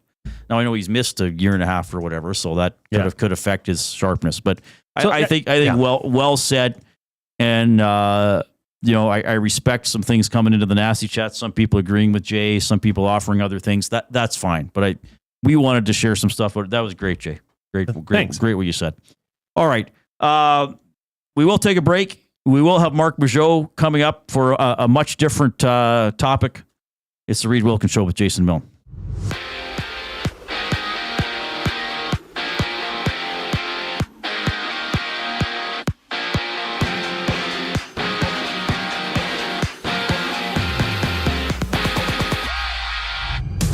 Midway through the fourth inning, Toronto trails Detroit 1-0 in their series opener. Jays sitting first in the AL East, 4 games up on the second place Yankees, while the Tigers are 8.5 games above the second place Guardians for first in the AL Central. On the road, the Riverhawks close their series against the Apple Sox. Listen to the full game on any of EST's audio streams. Coverage starts at 7:35. Meanwhile, Carter Hart, Alex Formenton, Cal Foote, Michael McLeod and Dylan Dubé have all been found not guilty for sexual assault in an incident when they played for the 2018 Team Canada World Junior Team. Each player was tried one by one, with the investigation opening over 7 years ago. In other news, the Elks have named Cody Fajardo as tomorrow's starter against the Riders. This marks the 33-year-old's first start for the Elks and his first game against his former team. While down south, Calgary hosts Montreal, stamps 5-1 on the season. Alouettes 4-2 in the early going. Kickoff is at 7 o'clock with our very own Dustin Nielsen on the call. On the other side of the break, Marc Majeau from the MCTV Podcast checks in with the fellas. I'm Zachary Kubish, and you're up to date. The Oil Stream. Yes, goaltending needed to be better. Again, Senior Boots, you're not listening. We're not sitting here saying they got there because of goaltending, but goaltending was a part of, they had back-to-back shutouts. Hey, yeah, one guy had 3 shutouts in 4 games. The other guy went 7-0 until the Cup final when he started his first game and lost. You can't say despite of goaltending. Yes. Goaltending won him some games. The Oil Stream, presented by Boston Pizza. Monday, Wednesday, and Friday afternoons at noon. Only on Edmonton Sports Talk. Your clear choice for Edmonton sports. Summer in Edmonton means 3 things: warm weather, long nights, and plenty of sports. From the lake to the links, you can boost your summer fun with hundreds of casino games, live betting on your favorite sports teams, and access to popular lotteries. All in one app, anywhere in the province. Download the Play Alberta app today and deposit $20 or more with promo code YAG50 to claim a $50 free bet. That's promo code YAG50 for a $50 free bet on us. Redeemable once per Play Alberta account. Remember, if you gamble, please use your game sense. Avocado and feta dip, passion fruit cheesecake, and cocktails that taste like summer in a glass. Try the new feature menu at The Banquet. Refreshing, craveable, and made for sunny days. The Banquet. Get real. Play hard. Your home for live music and great performances is the River Cree Resort and Casino. Don't miss award-winning platinum country artist Jake Owen at the River Cree Resort and Casino, August 15th. Get your tickets at rivercreeresort.com. River Cree Resort and Casino. Excitement? Bet on it. Tonight on Will It Store? 1 man, 6 bikes, and all the winter decorations still boxed up in the garage. Don't be that guy. Make space for summer with Sentinel Storage. Try 4 weeks free at sentinelstorage.ca.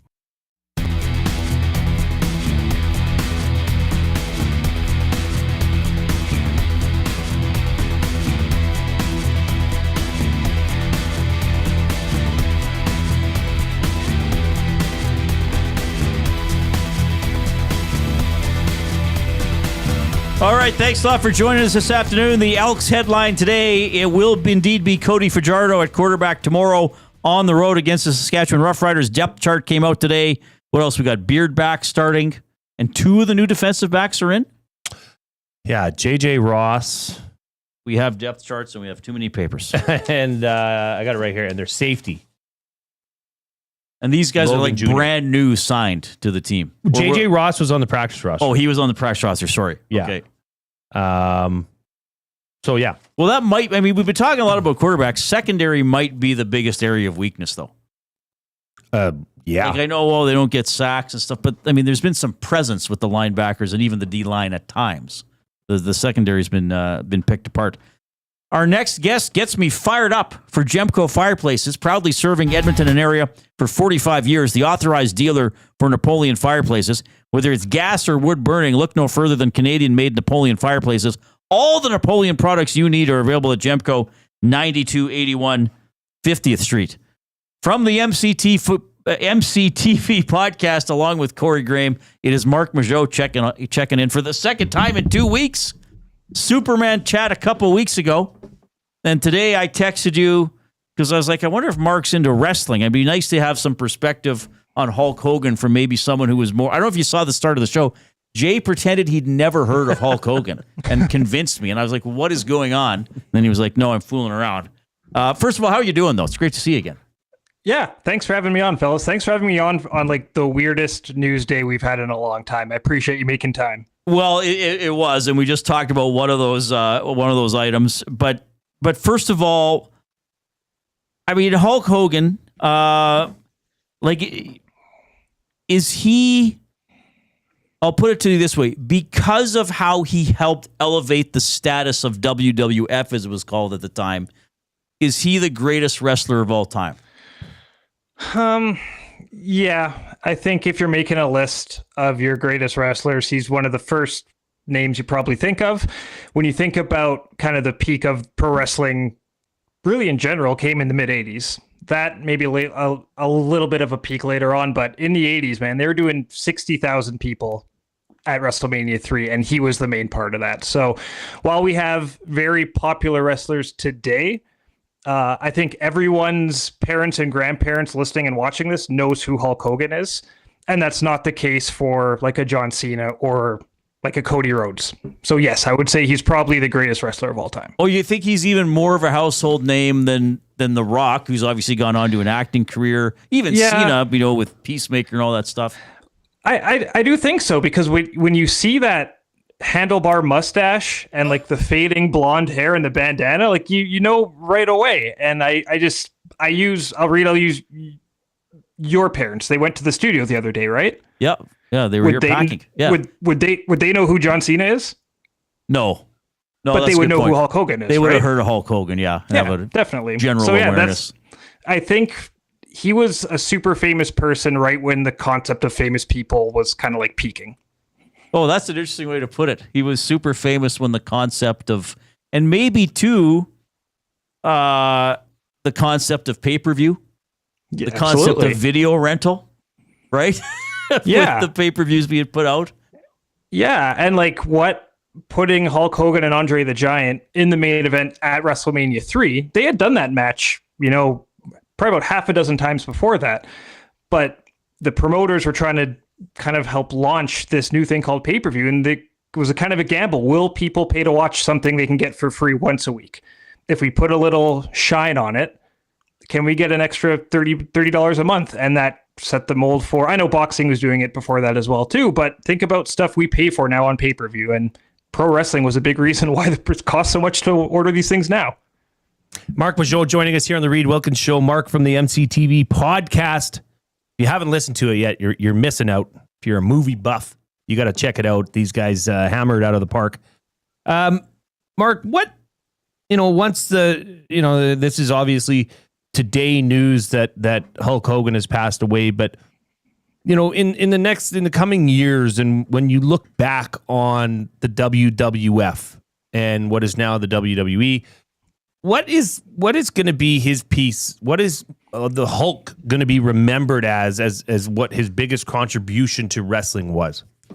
Yeah, so I think kind of being their biggest guy during one of their biggest periods, he helped lead to all the expansion that happened during the 80s. And then, when he jumped ship to go to WCW, that really gave another promotion credibility for the first time in a long time. And then we had competition. So he's inadvertently responsible for that. If WWE was making a list of the 10 most important matches in their company's history, he's probably in at least 3 or 4 of those, and probably in more if you really want to think about it. And, for someone like my age, like I was born after the peak. Like I was born in 1989. So Hulk's best days were clearly behind me before I was born. And, I think it's fair to say he's had a problematic last 20 years. And I also think it's fair to say you can be iconic and problematic. Both those things can be true. Yeah. So I think for a younger generation, it is like today's been a weird day for me. Like I'm not sad, obviously, but it's a weird day to process that something that I still love to this day. A lot of people that I would disagree with helped make it as big as it possibly is. So that was a roundabout way of saying the reason WWE could sold to UFC and WME for billions of dollars was partially because of the work that Hulk Hogan did 40 years ago. Yeah, no, I think that's a great way to put it. And I think you put it very eloquently too about you can have like somebody texted in on the noon show I was doing and said like he's a piece of garbage. I can't support him. I said, well, but you still have an impact in your field and maybe have beliefs or say things that most of the population would rally against for sure. And especially when we're talking about professional wrestling, like we know it's make believe, right? We know there's a difference between Terry Bollea and Hulk Hogan. So Hulk Hogan can remain iconic. He can always be he can always be slamming Andre the Giant at WrestleMania 3. He could always be in the NWO, but Terry Bollea, I think we can have a different conversation about that because they are two different people. So in terms of how Hogan became that figure that elevated WWF at the time, and I know there were other people. I mean, you mentioned Andre the Giant, who was a gigantic figure himself. Yeah. Like, was it the look? Was it the athleticism? Was it that he always came from behind after seemingly be out of it? And what was it sort of the pro-American thing? Like, what really elevated him, do you think, in hindsight? I think it was a little bit of everything. I think the rise of Hulk Hogan is tied to the rise of Vince McMahon Jr. as a promoter. And Vince McMahon certainly has a type that he likes in his pro wrestlers. He wants them to look like Hulk Hogan. So when Vince finally took over his father's company, he kind of saw potential in this guy, saying, I can work with this guy. I can mold him. He has the look. He has the charisma. The fans seem to like it when he comes out. Like, I can work this guy. He can help me build what I'm trying to build. So I really think it's just a combination of right place, right time. But he did have the skills. It was popular. You know, I probably still popular now to say he wasn't the best technical wrestler. And while that's true, he was not a poor wrestler at all. He knew how to get the job done, and he knew how to get the crowd over. So just, he had a lot of intangibles that you look for when you're trying to find a bedrock superstar. So was that, you mentioned it earlier in WrestleMania 3, the Andre the Giant. I was talking about that earlier. I believe just before Hulk body slammed, and you can probably verify this, was that the first time Andre the Giant had been knocked down? Like, no, it depends who you believe. Okay. People involved will have you believe it was the first time that he'd ever been lifted up and slammed, but no, it had happened. So is that the most memorable match? Is that the biggest match, would you say, of the Hulk's career? It's certainly in his time, and there's three kind of moments that come to mind when I think about Hulk Hogan. The first one is WrestleMania 3. The second one is Bash at the Beach, 1996, when he turned heel. You guys had me on to talk about the John Cena heel turn. Hulk Hogan turning into a bad guy was probably one of the most shocking moments to ever happen in professional wrestling. That's the other one. And then for people of my generation, WrestleMania 18, he took on The Rock in the main event at Skydome, and it was kind of the current generation versus the past generation. Still to this day, it's one of my favorite matches. I was actually watching it before chatting with you guys, and it was something about it. The crowd was super into it. It had a really short build, but it didn't lag because of that. It was like prime Rock. Hogan wasn't great, but two of the most charismatic people in the ring, those guys at WrestleMania 18, guys in the business have said that's the most important match that's happened in the last 20 years. Who won? I don't even know who won. The Rock won. The Rock won. And that was at Skydome. And Warrior Hogan was at Skydome. I remember watching that. That was a huge deal. WrestleMania 6 was another big one. Yeah. So he's had a lot of moments over his entire career. But if I had to kind of pick three, it would be the ones. That's fascinating stuff. Thanks for doing this. Jay and I thought we can't talk about it. Let's get some better perspective. And you and Corey are great. I said this when you were on before, but you guys are so good at just talking. And I know people are gonna be like, "Well, it's talk radio, Reid," but like you just pull people in because I was listening to you guys last week talking about the Superman movie. And I know I had you on that for but both you guys had seen it. And there were some mild spoilers, but I wasn't irritated. And it was so much fun listening to you guys because you cared and you were talking about these little details. And I'm ashamed to say I still haven't had time to see the movie, but the MCTV podcast is so good. You can get it on EST. Where else can people find it? Everywhere? Spotify. Apple. Everywhere you get your podcasts. But what's coming up next? Yeah, Fantastic Four. Fantastic Four. I was just going to say, after this, I'm hanging up and I'm going to meet Corey because we're going to go see Fantastic Four. So that's why today's been like a weird day. I woke up like new Marvel Day. That's exciting. My phone blows up when Justin Fields dislocates his toe. We have the Hulk Hogan news. It's just been a wild day. I'm excited to go sit in the dark for 2 hours and watch a new Marvel movie. Well, it's okay. I mean, there's Kirk Cousins out there, Majeau. You can go get him. It's only dislocated. He's fine. He's only out. He's only day to day. We're okay, baby. Well, that's good news. Text me. If you actually really, I know you're a smart guy, Majeau. I'm not sure you're fully convinced that Justin Fields is the guy.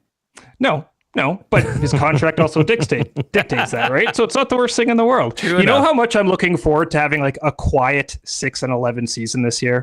I can't wait for that. If you remember, when you're done the movie, text me a four-word review of the Fantastic Four.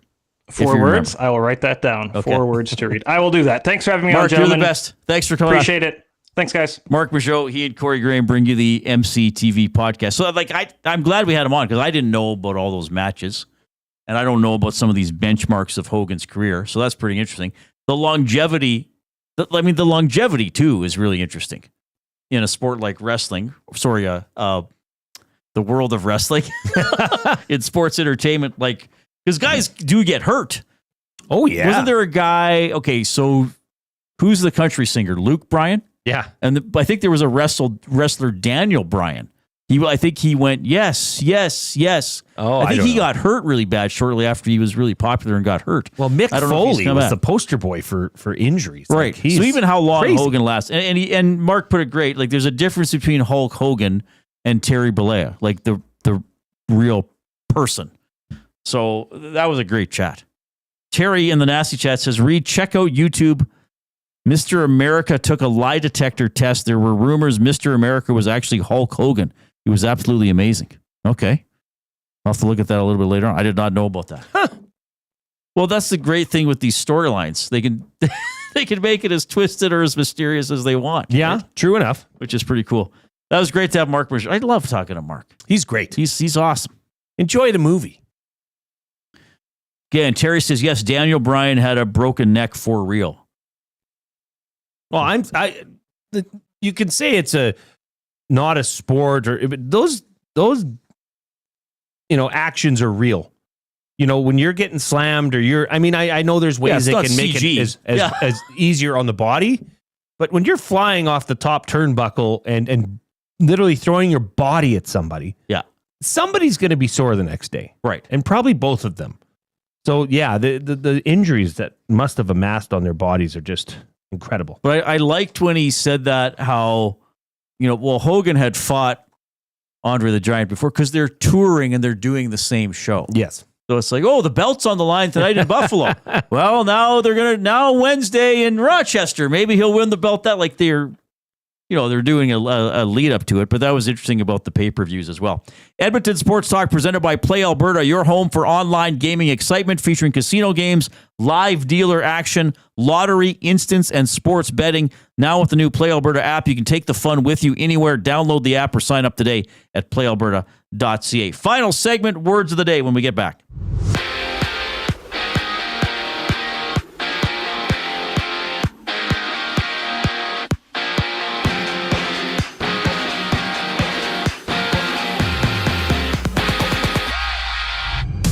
According to NFL Network's Ian Rappaport, Christian Wilkins has been released by the Raiders just 1 year into his 5-year, $110 million deal after the team had an ongoing dispute over his foot, whether or not he should have surgery. He didn't want surgery, while the team opted him to go under the knife. For the Jays, they're down 1-0 to the Tigers in the 5th inning. 2 outs for Toronto. Will Wagner at bat. Reese Olson pitching for Detroit. Then it's the Riverhawks looking to avoid the sweep against the Apple Sox. Catch the full game on any of EST's audio streams. First pitch at 7:35. In other news, all 5 hockey players involved in Team Canada's sexual assault trial have been found not guilty. Alex Formanton, Carter Hart, Dylan Dubé, Cal Foote, and Michael McLeod were tried separately for an incident they were involved in when they played on the 2018 World Junior Championship hockey team.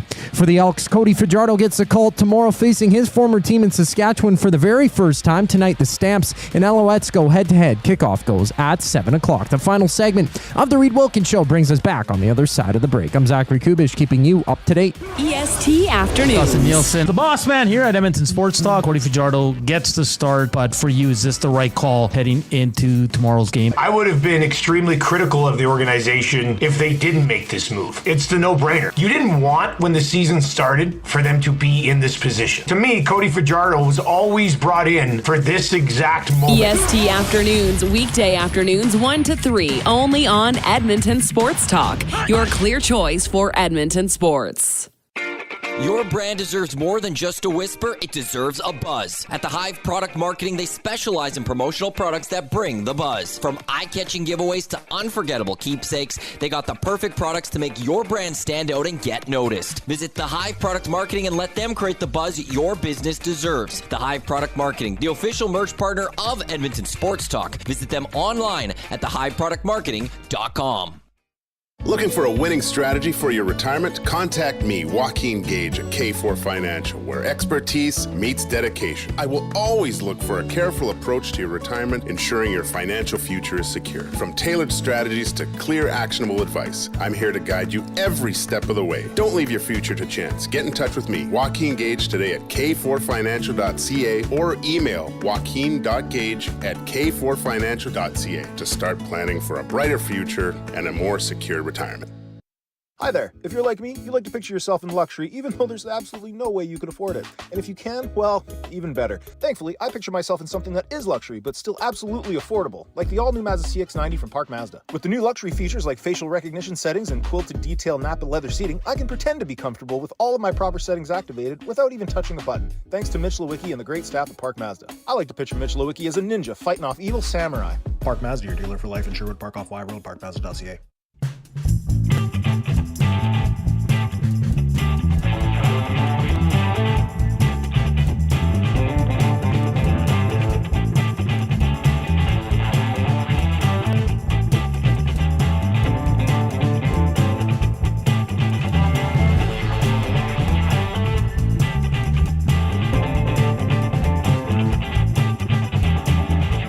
Appreciate you tuning in this afternoon. It's 5:45. Jason Milne, Reid Wilkins, Zachary Kubish in the Banquet Studio. Make your birthday epic at the Banquet Bar. Bowling, drinks, and a vibe you won't forget.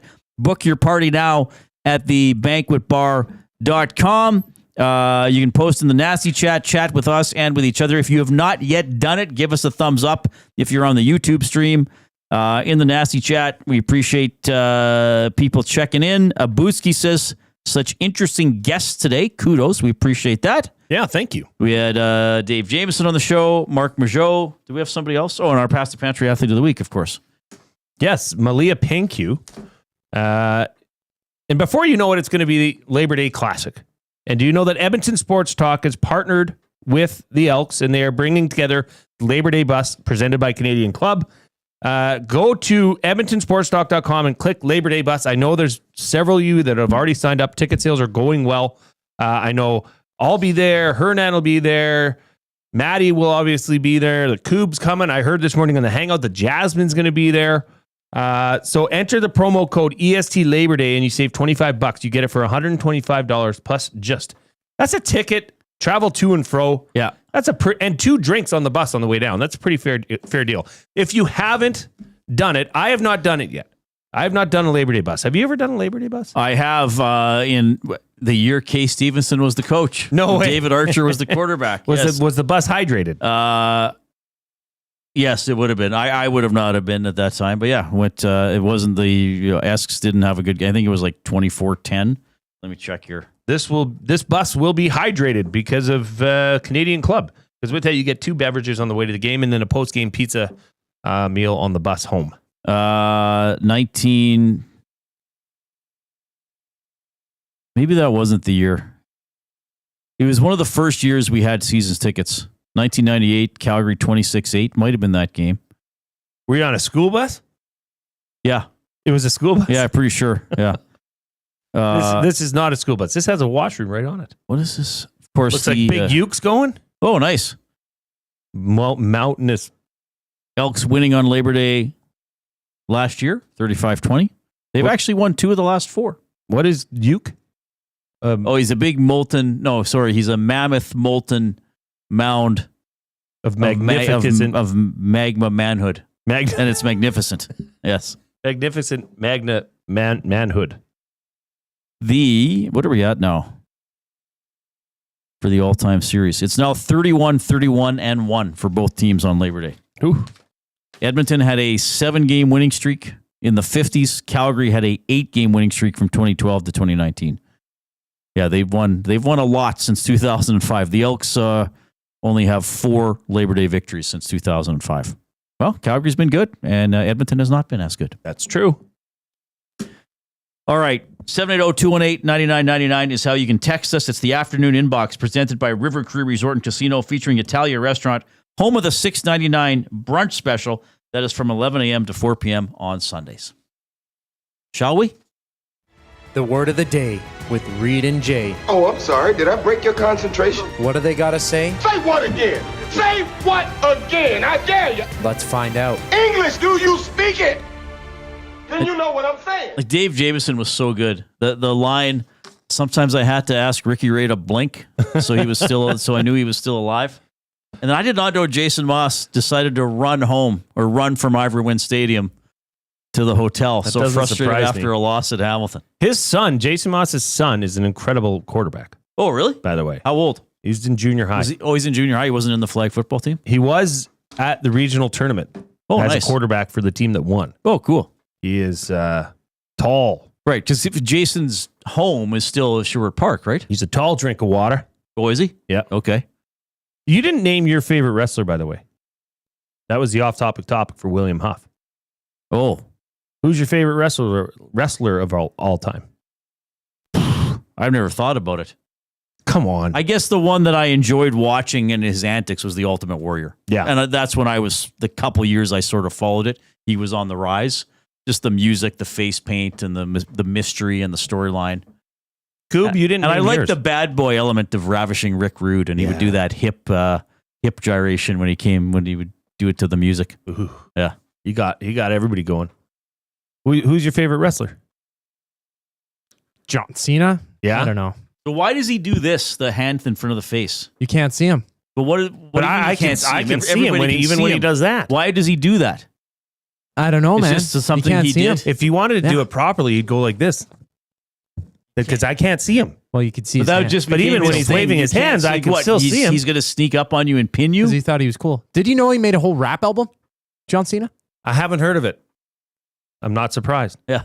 We're He's doing the man. this. Yeah. Hands over our ears. I can't can't hear you, John. I can't hear you. Yes. Yeah, that's what it's called. No, he's probably the most famous one for me, like growing up, because he was in all the movies. Now he's in many more movies, but like he was the most prominent one. So was The Rock. Maybe Randy Orton is in that mix. The Undertaker a little bit. But John Cena sticks out to me because I like what he has done outside of the ring as well. And I have a lot of pictures of me, a young Coob at 8 years old with a John Cena t-shirt on. So that's right. probably my favorite one. He was Cena 316. What? What was he? I don't know. John? John, is that what he was? Jonathan? I don't Or know. no, who's the guy that was 36? Austin 316. Oh, right. Steve Austin. Oh, yeah. Because it was... It wasn't Steve Austin. What is... Yeah, it's from the What's Bible his or name? something. Steve Austin? No, Stone Cold Steve Stone Austin. Cold Steve Austin. Yeah, it was Steve. First word of the day. Here we go. Doodad. That's actually a real word. D-O-O-D-A-D. And a doodad is kind of a thingamajig. It is like it's a word for an unspecified object or an object you can't remember the name of. Pass me the doodad. I don't know. We're going to have to go to the jury on this. You already gave me gadget or device. A gadget or device. I don't know if you get the full point. Yeah, I didn't quite make it that specific. 1.75 out of 2. Yeah, because I kind of said it's like a thingamajig. Right. But it is something. But it is more... You said it's something that maybe is not a known. Right. Yeah. 1.75. I wouldn't even give me 7.75, but you're generous. And you're in a good 1.75. mood. How about 1.77 for Cody Fajardo, number 7? Okay, sure. Second word of the day, panacea. Panacea. Haven't I had this one before? Possibly. P-A-N-A-C-E-A. And panacea, I believe, would refer to like a large sort of variety or all the living things in like a habitat. Like the Jay had a zoo of the panacea of all the animals of Sherwood Park, something like that. No, that's wrong. You want the sentence? Sure. Where is it? I have failed.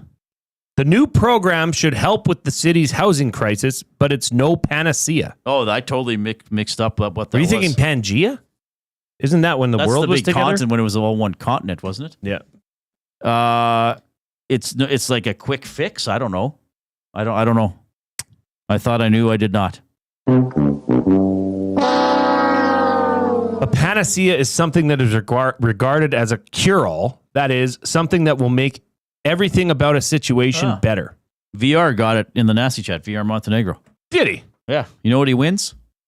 Play the tuba. Nothing. This one's for you, VR.